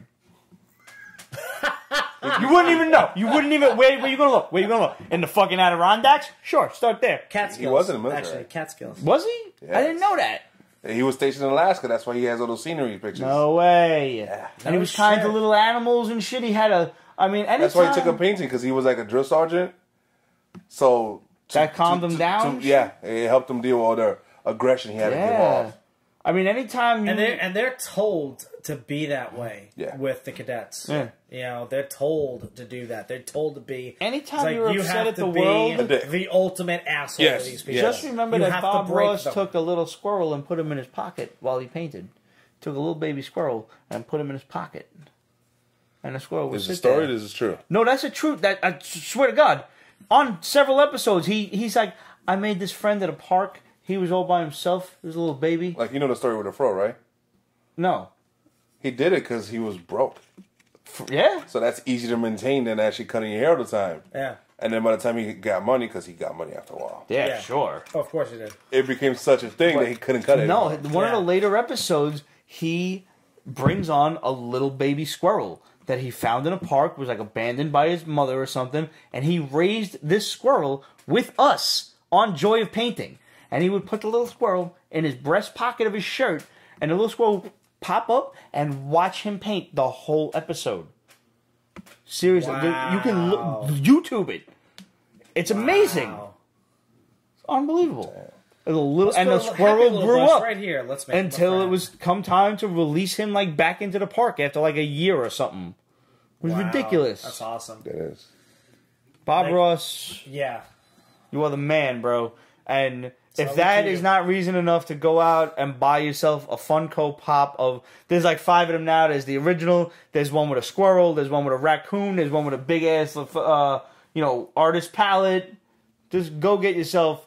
Or if you can afford it, go buy a Bob Ross painting, man. Yeah, I would. One day I'm getting one. I swear to God. Yeah. It's 10 grand well spent. And I can just look at it, and as angry as I am, I can just be happy. Just looking at it. Happy little tree. Happy little trees. I like when he did a little cabin in there. Those cabins kind of creepy, though. A little bit. Especially when he did the black door. I was like, oh. But that's the beauty of painting. Yeah. Is that, I mean, the whole term of the joy of painting. The joy of painting. Every happy little mistake can be turned into something There's awesome. always a happy accident. Yeah. And you were like, yo, that's a dope-ass painting. And then you'd be like, and we're going to put a tree right down the middle. And you're like, you ruined it! And then he didn't. And then he just made it magical and fucking 3-dimensional. And you're like, yo. Some of the most amazing things that we've ever seen in pop culture and society, not just in art, but in music, in TV shows, in movies, and everything, comes from a mistake. How poetic. And and I only say that because I've lived it. If you out there in Pete's Basement Land, if you have a friend or a colleague, a coworker, an acquaintance, or a random encounter on the street, Peapod Pete. that says... That's the name of the squirrel. Oh, Really? I didn't know that. That's what Daniel Black says. Nice. Daniel Blank knows a lot of shit. He does. I'm not going to even contest that. Yeah. Deep Thoughts by Cheeseburger. If one of you out there That's from Kate. knows someone who says that Bob Ross is not a talented-ass bastard, Jesus, go back to that. kick that cunt in the face. I agree. Kick him or her right in the face, and then if you can't kick him in the face, kick him in the groin, and then when they bend down, kick them in the face. And you tell them that's from Pete from the basement. I'll take full responsibility. Just like Jess decking you for... This is for J. Scott Campbell. I mean, that turns me on, so... Oh, somebody already sent us an answer to that. Listen, I love to get pumped. Oh, good. Anyway. Good. Yeah. I don't know if it is it, but yeah. Well, I'll have a look at that. And finally, for books this week, Kill the Minotaur issue 6 concluded. No spoilers, because Ramon didn't finish reading it. I have to read this. I actually finished reading something before you. Mm-hmm. And mostly because this is Greek mythology. Yeah. And and it's good, too. It is good. Yeah. This is a completely different take on the Minotaur legend this is. I mean, when you see the Minotaur, it's not what you expect. It is a monster that, you know. I mean, the whole labyrinth is alive with slime and goo and walls that reach for you and shit, and it's just. I mean, this is a Lovecraftian nightmare waiting to be put on screen. And I heard this was optioned for a movie. This needs to be like, forget a movie. This needs to be like a TV series, possibly on Netflix, with an enormous budget, or an animated feature, because I will watch the shit out of either one of those. Yeah.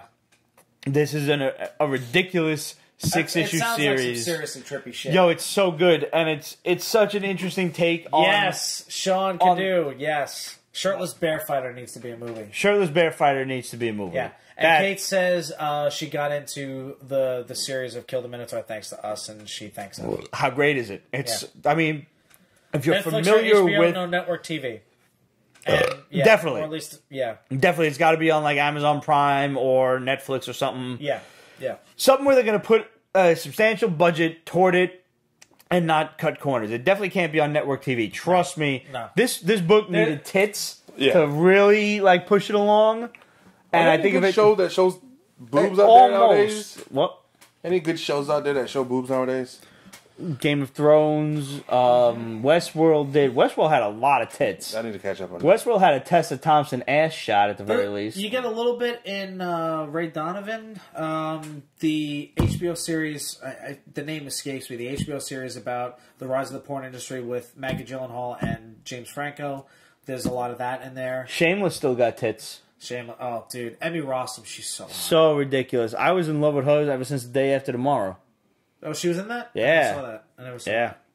Yeah, she's cute as hell. But Kill the Minotaur is one of my favorite series, and it's going into PB top picks for you guys to check out. If you love Greek mythology, you're gonna love this. It's a weird ass take on it, so be ready for that. And like it starts off, which is what I like very true to the story.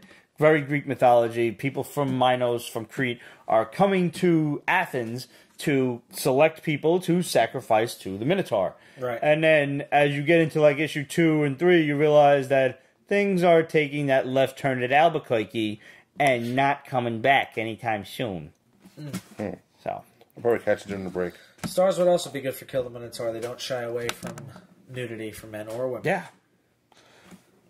So The Rampage teaser came out this week. I didn't see it yet. I didn't see it yet. Did you watch it? Yeah. How was it? All I saw was the poster. I mean, I don't care because it's The Rock, and I will literally watch anything the man does. It's good. If he's cleaning his toes, I'll watch it because he's gonna make it funny. Ew.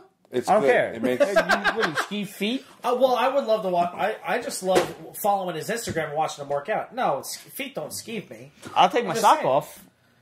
That's fine. All right. I mean, as long as they don't smell, I'm good. Well, I mean they've been in here for a minute. Yeah, walking around the city. Anyway, it's good. It takes the idea of him, monsters destroying shit. Sure. And it makes it interesting, and it makes sense for having human characters involved in it. It's The Rock. He works at a zoo. Okay. He's cool. He's cool with a monkey or something. A gorilla. It's a pretty big gorilla. Ape. Don't say monkey. Different thing. So Totally. We'll have zoologists writing us hate mail. So something happens that there's this wouldn't be the weird first time. toxin mutagen that comes into contact with an ape, Hate when that happens. and it starts growing and growing. So it's his friend that grows, like it's the ape friend? Yeah. Oh. And the ape gets a little bit more aggressive because of it.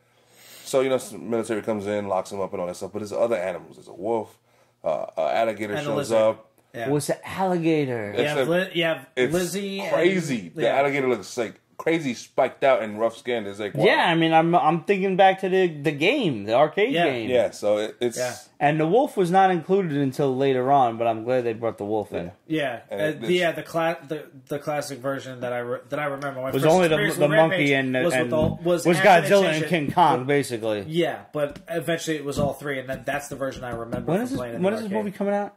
April. April. Okay. Nice. Yeah, it's really early. That'd be fun.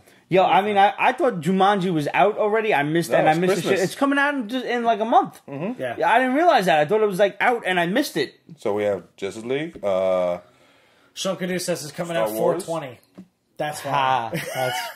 That's funny. We have Jumanji. We got Also got fucking Pitch Perfect Justice League, 3, but that's Jumanji, and Star Wars. Then, what a great way to end the year. Oof. Yeah. Perfect 3. Is Anna Kendrick in Pitch Perfect 3? Yes, she is. That's all I need to hear. Yes. I loved Pitch Perfect. Not for nothing. I don't care. I love it too. Judge me. I don't care. never watched any Yo, of it, it's but I so saw the good. trailer It's for 3. so and- good. Awesome. Yeah.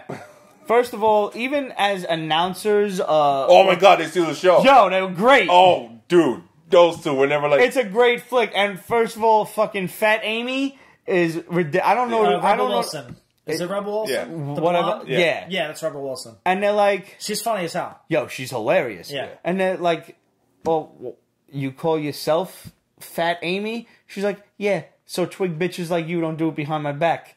I'm like, all right. That's literally how you introduce her. Yeah. And Fair I'm like, enough. I'm in. Yeah. I'm sold.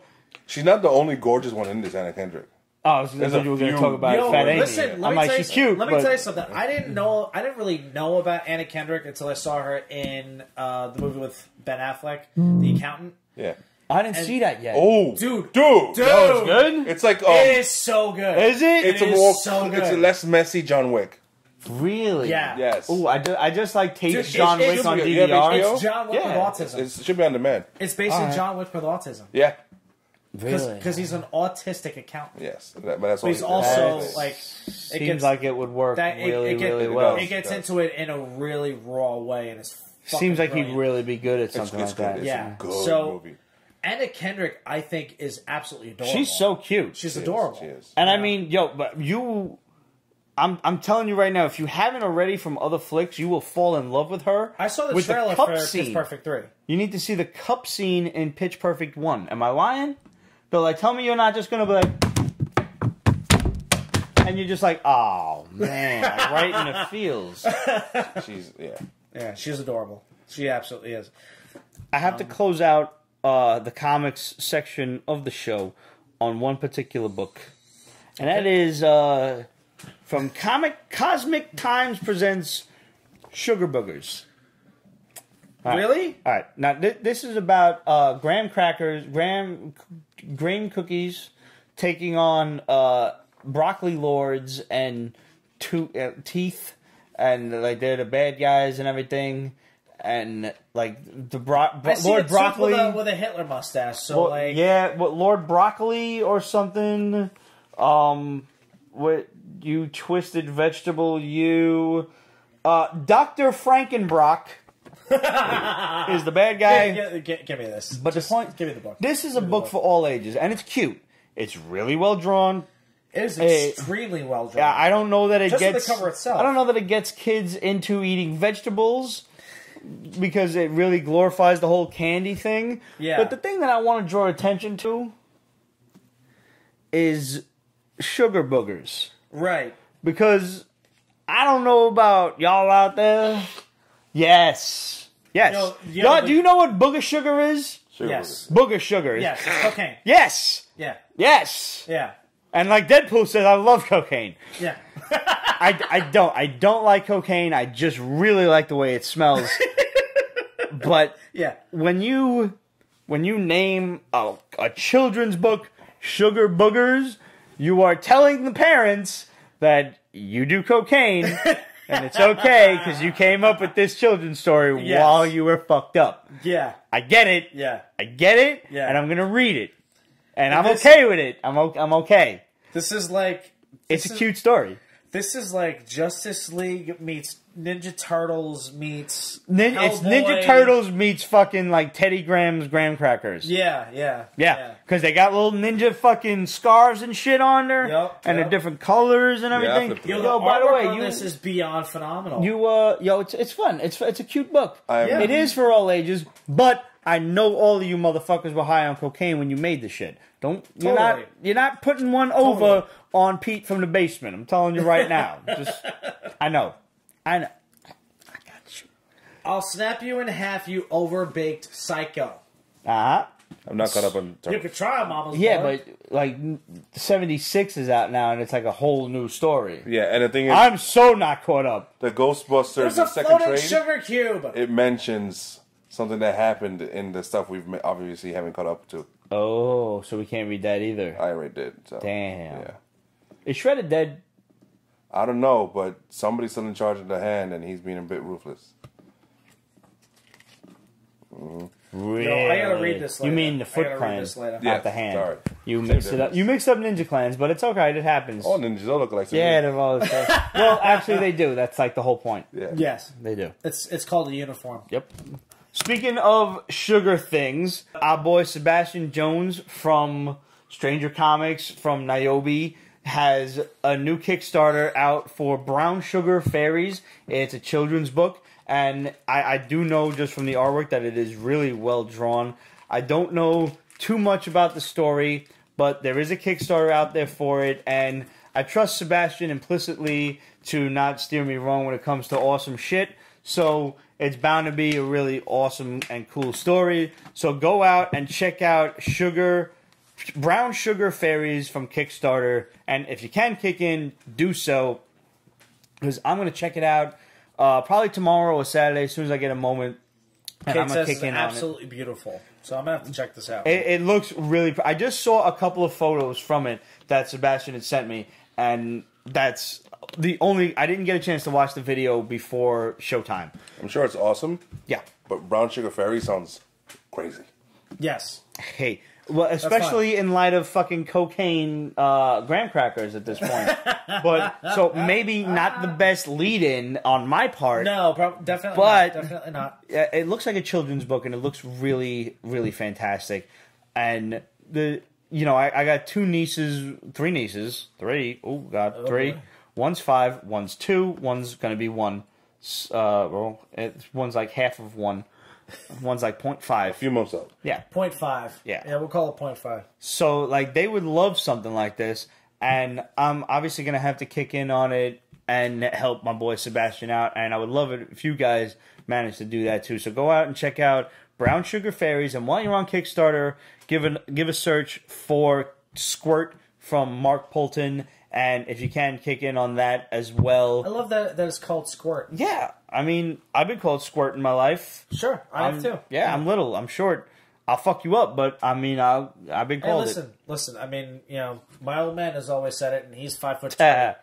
5'3". He's like, you do not fuck with the little guy. And listen, Napoleon complex in full effect. Last but not least, shout out to our boy Jason Hagopian, longtime fan as well, who has his own podcast called Drunk Street Podcast. Awesome. Nice. And I talk about a bunch of random stuff. I listened to the one newest episode, and it's really great, and you guys should check it out too. It's on iTunes, so just go and search Drunk Street Podcast, and you'll definitely find it. And if you can, give them a like and leave them a comment, and let them know that the basement sent you. All right, I'm going to have to do that. Pretty much that simple. I'm going to have to do that. So, we have some bombs from the Shadow. Yes, I have some more. The Shadow knows. You got some more? Yes. You go first.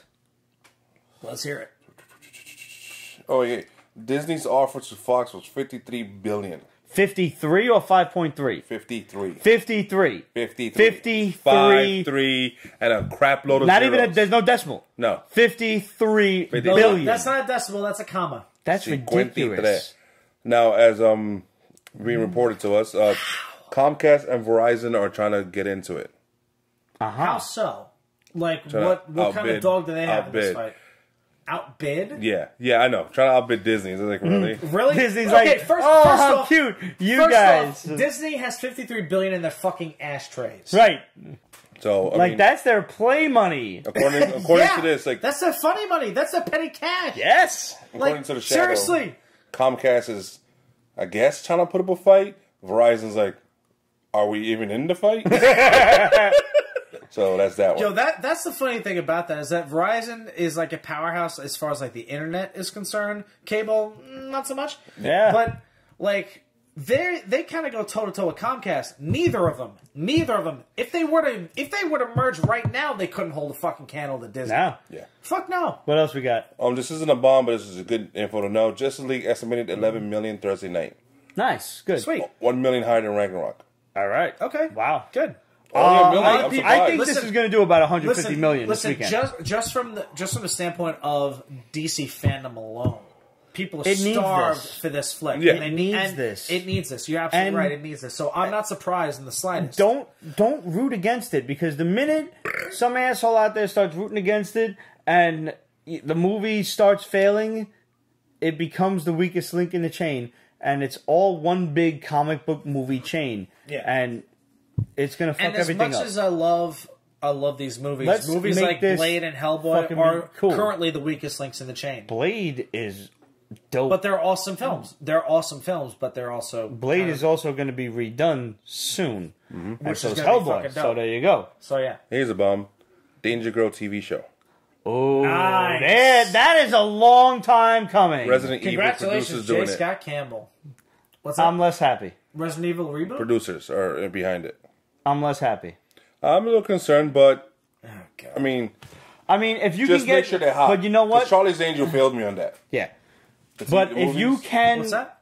if you Charlie's can Angel mix movies? Danger Girls comedy with the amount of Resident Evil, flippy stuff, Yeah. I'm okay with that. Yeah. Yeah. Like, all right, so maybe not. I'm not as scared. Yeah. But because maybe it went wrong with Resident Evil, but when you lighten it up, you take that same movie, you take Alice flipping around all the zombies and stuff, and you put Abby Chase doing it, that could work. Yeah. Well, Well, not zombies, but regular secret agents. Modern Nazis. Yeah. Because that's basically who they're fighting. Absolutely. Yeah. Hot You, Nazis. you take issues 1 through 7, that first story, and you adapt it, Yeah. like T for T, tit for tat. Tit for tit. Unapologetically intended.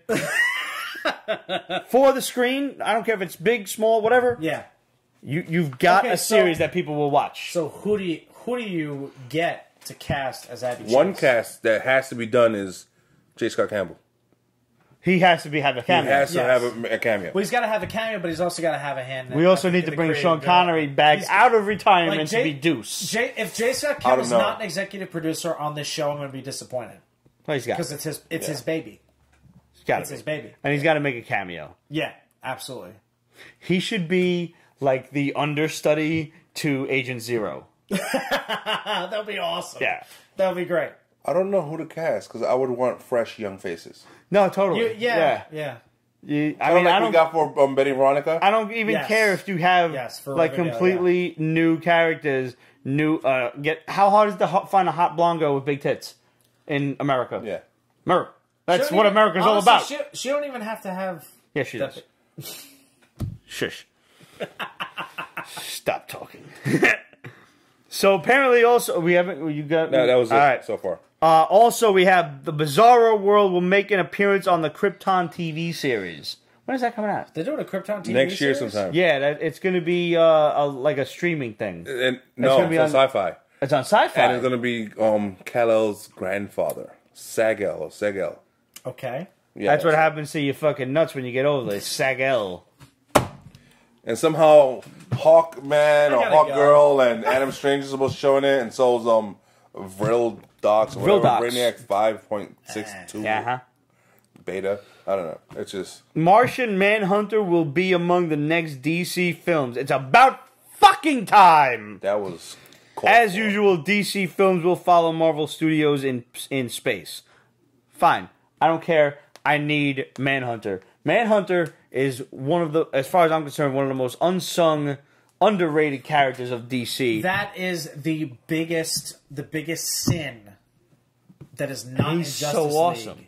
That he's not there. Right. The fact that he's not in Justice League is the biggest black mark on the movie. And the fact that he's not even, as far as we know, in one of the after credit scenes either. Well, right. That's, I mean, that's some shit that should have happened. Honestly, if I go to see it and he's in one of the after credit scenes, fine, great, bravo. But the fact that it disappoints me greatly that he's not initially in the team. Yep.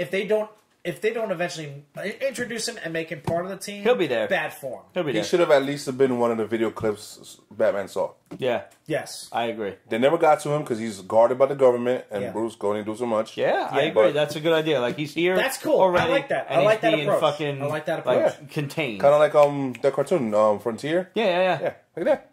Keep him under lock and key. And also, apparently, once Fox is bought up by Disney, because it's gonna happen. It's gonna happen. It's gonna happen. Yeah. You will see it's only a matter of time. You'll see the MCU characters integrate with the TV characters and the Netflix characters, just the way we've been telling you. So you're gonna get shit like, you know, Nova hitting on Jessica Jones, Luke Cage hanging out with Captain America, Spider-Man visiting Daredevil, etc., etc. Or Spider-Man, tag teaming with the Punisher or something like that. That would be Seeing fucking dope. Spider-Man with like the very mature and very serious Daredevil would be an interesting juxtaposition. Yeah. Yes, it would. Definitely. So we have some questions from last week, and we got questions from this week. Librarian Kate said, two-parter. Now that Brian Michael Bendis has jumped ship to DC, what book would you like him to work on first, and what book do you think DC will put him on first? Well, I think we said last week that they're going to put him on a Batman book. Yeah, and you and I both agreed, and actually I think Rich agrees as well. He should have been put on a Superman book. I would like to see him on Superman, or I would like to see him on somebody a bit more unsung, because it's not like he can't, it's not like he can't take a third-tier character and make him a first-tier. I would like to see some Plastic Man shit, or even like Hawkman or somebody. Martian Manhunter. Martian Manhunter. Yeah. Sure. And you know Bender's what? His name carries and weight. His ability to read minds would be perfect for Bendis's fucking talky, word balloon style. He tones that down a bit. Yeah, he won't. Well, it's going to help, yo. Let me hope. Absolute said, thoughts on Crisis on Earth X. We told you this was coming a long time ago, at least last year, if not before that. I'm happy to see it. I'm disappointed it's only a 2-part crossover and not a 4-part crossover. It's only 2 nights. Yeah. So, but, all of the crossovers so far have been a lot of fun. Yeah, but this season, the CW This season, all of it is like a little... And it doesn't help that Kara's like super kind of cunty. She needs to get a little some... cunty. Yeah. Iris needs to get just... Iris needs to be killed. I hate her. But I'm a little bored with all the shows. Yeah. An elongated man, 1, needs his code name, and 2, needs his costume, needs his official costume. I'm a little tired of looking at him like a poor man's Reed Richards. Okay. And 2, I like the Plastic Man joke. I caught up, finally. I haven't. All right. There's a Plastic Man joke. I got that. So, he says, you're going to deliver it too? I'm going to tell you. Of course. I mean, you're 2 weeks in, so I'm going to spoil it for you. He says, so how about Plastic Man? He's like, that is literally the stupidest name I've ever heard. Fuck you, dude. Because Plastic Man is far better than Elongated Man. Elongated Man screams porn name.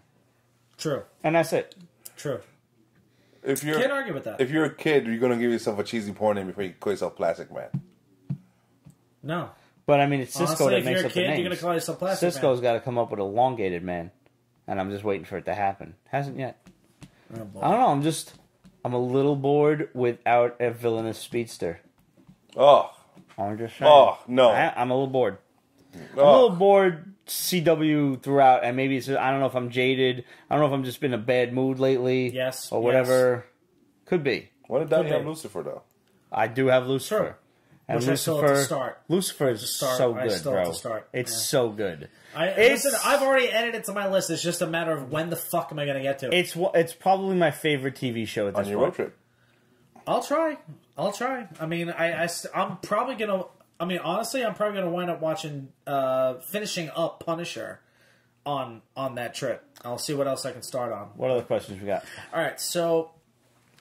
Absolute asks... Which X-Men film had the best Colossus in it, or is Deadpool Colossus the best? Boy, Stefan Peach is the best Colossus. Yep. Hands fucking down. So Deadpool. Yeah, well...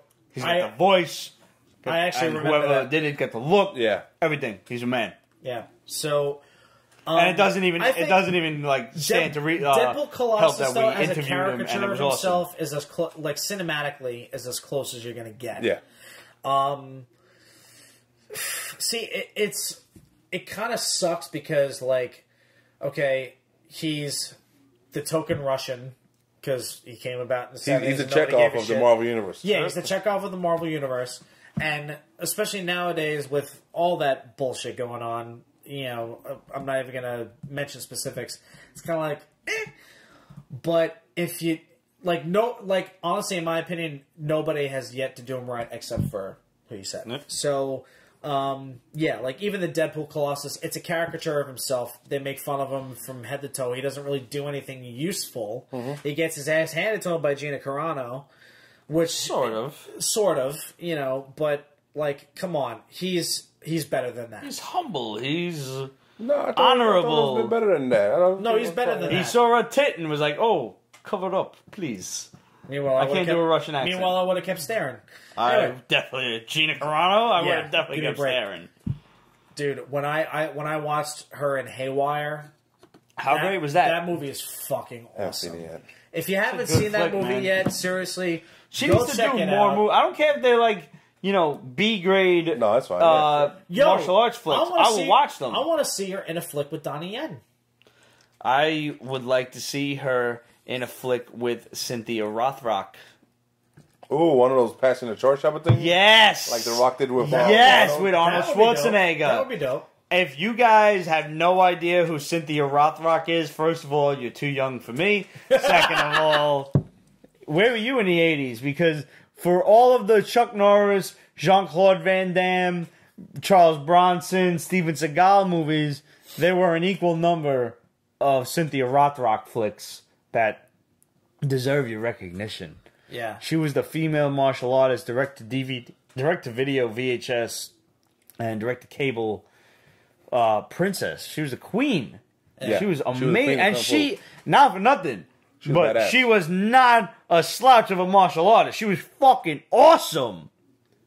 I'd love to meet her, man. I would love to meet She's her low-key, though. and possibly have her kick me in the face. Just on principle. But Yeah. like I've never seen her do like a con or something, but she's amazing. The Shadow gets back to us saying, this continues Warner Brothers' lovely history. Jim Carrey was supposed to be Plastic Man in the 90s. Was I remember Spielberg that. directing. I remember that. But WB said nope. Wow. Yo, See, I grew see, up that on the follows Plastic up Man on cartoon. on my assessment. WB can't get the fuck out of their own way. They can't. Yo, y'all remember the Plastic Man cartoon from Yeah. back in the early 80s? Oh, yeah. Barely. It was like a Hanna-Barbera type of Well, they animation did that shit. and they had them on Super Friends. So Yeah. yeah. It was not on Super Friends. wasn't? Never on never Super on Friends. Super- But Oh, it was okay. it was around the same Same time. kind It of was the art same style? art style. Yeah, same right. art Yes. style. Yeah. That's It why was they still confused Hanna-Barbera. They all look Yeah. alike. Yes, they do. them. I understand where you're going. What else we got? Okay, Librarian Kate says, Hollywood is remake happy these days. Pick one movie that you would think would be better if it was remade, and then pick one movie that should absolutely not be remade at all. I can very easily... Well, I can kick this off by saying we've had 2 remakes that have already been done that are supremely effective. Number one is the fact that, I mean, okay, it's not a movie, but it's on Netflix, and that's Daredevil. Okay. Okay, number 2 is thank you, Ryan Reynolds basically did Deadpool right. I view that as a remake All right. because of the From fact that Wolverine Origins was from absolutely Wolverine Origins terrible. because that was Any so movie? god awful. Do I have limitations on this? Was any movie? I don't see any limitations. I mean, they're You think I'll go next? All right. yeah. You So go go next. Yeah. good. 2 movies that I would like to see done, and also at the same time, I'll be terrified to see them remade. Hey.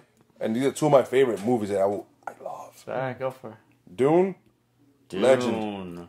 No, they can't. They can't touch that. Legend no. is on the list of. Legend is don't off limits. Fucking Willow is touch off it. limits. Willow, Labyrinth don't fucking is touch off it. limits. Labyrinth Don't is definitely touch off Labyrinth. These are the 3. These are the 3 that if you Never touch, ending story. Yes. Yo, listen. But the whole that thing is- website, that article about Neverending Story and how dark it actually is, really fucked Dark me up. Crystal. Yeah, all Don't those touch movies that. should never be touched. The thing about Legend is the graphics and the possibilities now to do things. Sure, but But I'm afraid they'll... Tim they'll- Curry is not available no, to be the yeah. devil, and that's the problem. And Tom Cruise. Probably Whoa, Tim is Curry could do too the old. voice.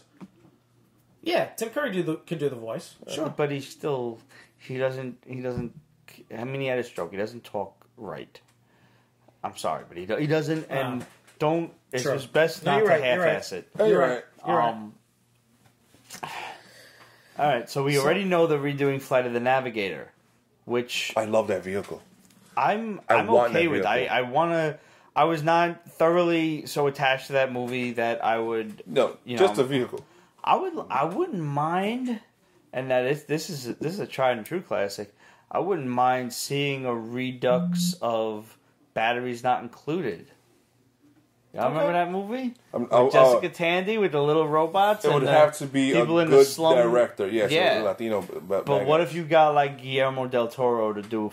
Like, how insane could he make that movie? How insane would he do Legend? All right, fair, but still, or even Dune, or even. I mean, honestly, they've redone Dune before. It was not too much. We're just not even going to talk about that. You do movie to movie, not movie to TV. Fair enough.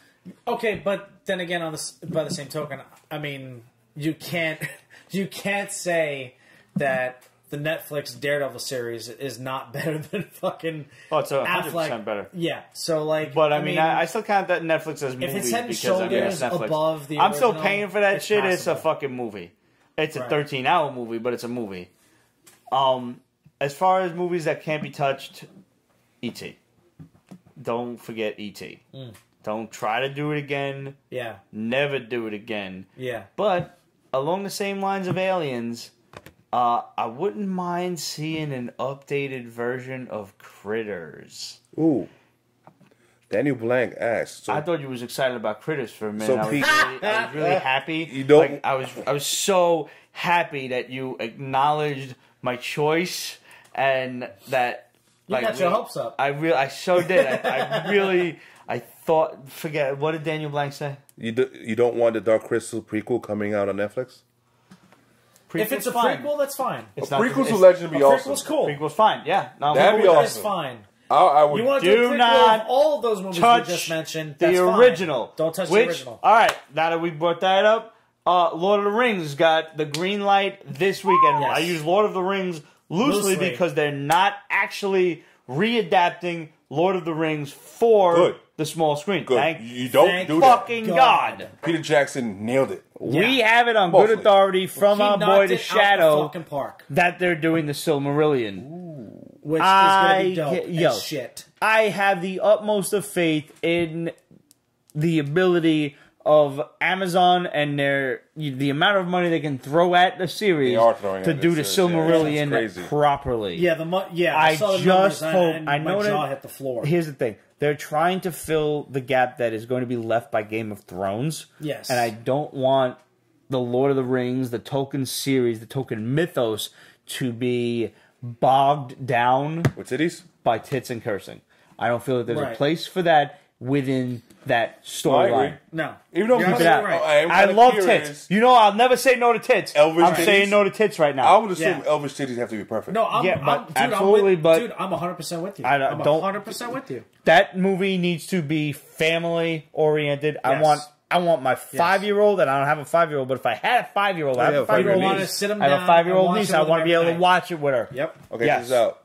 Mark Ferguson, we need a Scanners reboot.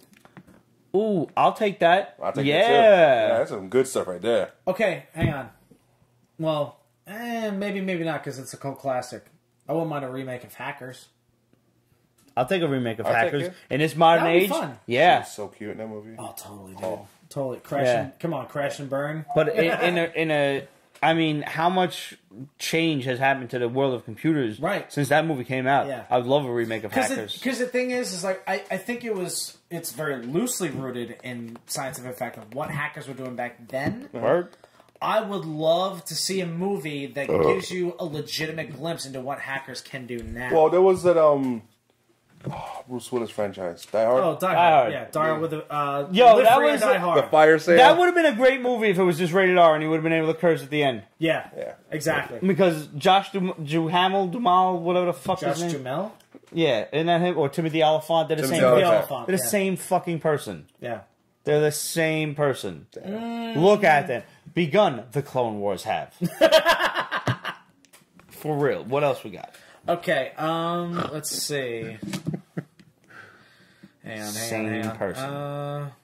Absolute S, what's your favorite Disney Pixar film? Hands down, it is Disney, The Incredibles. Pixar, Incredibles, yeah. The Incredibles. Without question. Yeah. I'm so glad they're finally coming out with no capes. Yeah. No capes. I was watching it the other day, too. Really? And I love that it was the director who did the voice of Edna. Yeah. Perfect. Absolutely perfect.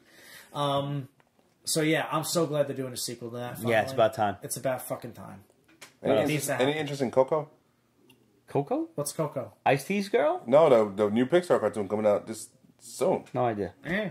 Don't even know about it. Guess I'll have to Google that trailer. It is based on Mexican stuff, so. Alright, I'm not... Oh, is that the one with the Dance of the Dead with Dia del Muerte? Yeah, I'll see that. Now, okay, so that's my favorite Pixar film. Jess would love that. Yeah, she would. So would Gene. So that's my favorite Pixar film. My favorite... I got 2 favorite Disney films of all time. Number 1, Aladdin, the original. Number 2, The Emperor's New Groove. Emperor's New Groove is what I like to consider a neo-classic. It's up there with Hercules. Yes. As far as Disney classics go, my favorite is still, and will always remain, Sleeping Beauty. I'm a sucker for Fantasia. Wow. Fantasia's amazing. I would not have pegged you for the classical music type. I'm smart. I know, but I'm not... I don't know, I just never pegged you for classical music. Fantasia is the kind of movie that my folks will bring out every year around Christmas because it's Tchaikovsky, it's the Nutcracker Suite, it's all that. What got me into classical music business was the Conan soundtrack. I used to blast the crap out of that bitch. We're good. So, guys, we will not be here next week. It's Thanksgiving, so hopefully everybody has a happy, healthy turkey day. I went through them. Oh, you went through them already? I did. All right, cool. Trust me. Come on, man. I'm sorry. Listen, I just gotta make sure. So, we will not be here next week. It's Thanksgiving, so hopefully everybody has a happy, healthy turkey day. Italians don't know really how to do turkey day because we got the baked macaroni section, and then there's the American section with the turkey itself. That all comes out like in one shot. But before that is the antipasto, and then there's the macaroni, like some sort of baked thing like ziti or something, and then there's the baked meat, which is like chicken cutlet or veal cutlet or something. This is like course number 3. And then you go and rest for a bit like on the couch and you fall asleep. Not from tryptophan, you're just like fucking I'm so full. And you sleep. And then you come back and you do like a little bit of dessert. Like there's like a lemon thing, like a lemon meringue of some kind. It's a palate cleanser. And then you bring out like the turkey and the stuffing and the mashed potatoes. And that's just because we have to do like the American thing. And then we bring out dessert number 1, which is like, I don't know, it's like some sort of pie of some kind. It's always like a pie of a kind, like an apple pie. I make a mean ass pecan pie. Pecan pie? They never brought it to us. You never. Roger. I mean, thought of it. Just tell us about it after the fact. And all right, so remind me when I come back, and I'll make you one for Christmas. How about that? And then there's the Italian dessert, which is like the cannolis and the cookies and the cream puffs and stuff. So there's like 7 courses on the Italian Thanksgiving. We don't really know how to do Thanksgiving. We don't. I mean, we do, but we don't. Like, realistically. So fat during the holidays. Yeah, so fat. Shadowlaw, could you repost that, please? Because I want to ask these guys this question. Shadowlaw? And Bison? Oh, God. You know, that's what it was supposed to be. It was not Shadow. Y'all are going to see my adorable face for a month because I'm going away. I'm leaving next Saturday. Ooh. I'm leaving next Saturday. We're going to go we're going to tour. We're going to record. And then I'll be back for the holidays. Mm-hmm. And then another couple of months. We have a tour that's in the works. I can't say anything about it yet. But once I do, I will make sure that these motherfuckers spout it to you people. These bastards. Us. Yes. So, but I'll be back. I'll be home probably by December 7th. So we'll be off next week. And then we'll be back the following week after Thanksgiving, which will be the, I don't know, the first week of December. I think that'll be maybe December 1st by the end of that. Let's check a date real quick. It'll be December 2nd, 1st or 2nd, something like that. No, we'll be back November 30th. We'll be back November 30th. Okay. So we will see you guys then. Once again, thanks for tuning in. As always, thank you for spending your Thursday night with us. Hit us up, questions@peachbasement.com, facebook.com/peachbasement, Instagram, Twitter, Tumblr, etc. @peachbasement.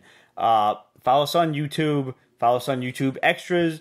And guys, like the videos when they pop up and comment if you can, because it really helps with the the whole popularity and everything and getting those YouTube videos up there and seen. And if you can, subscribe to the whole if you don't mind getting emails from us, and if you doubly can, hit us up on Patreon, and, you know, if your wallet's bleeding some money in your pocket, throw it our way.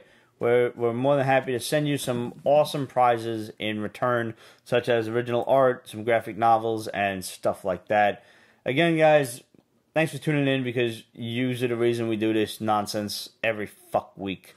Happy Thanksgiving. Happy Thanksgiving to all your family.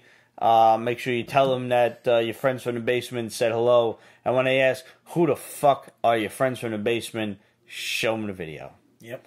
You should watch Pete's Basement at Thanksgiving dinner. Project it onto the wall. Yes. I mean, it might piss off Grandma, but it's fine. Grandma's gonna love it. Take the shot, Pete. Take the shot. Take the shot, sir.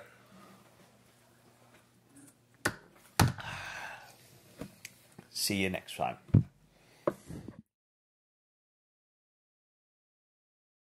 Pete's Basement is copyrighted 2017, Ripped Productions. All rights reserved, so go fuck yourself.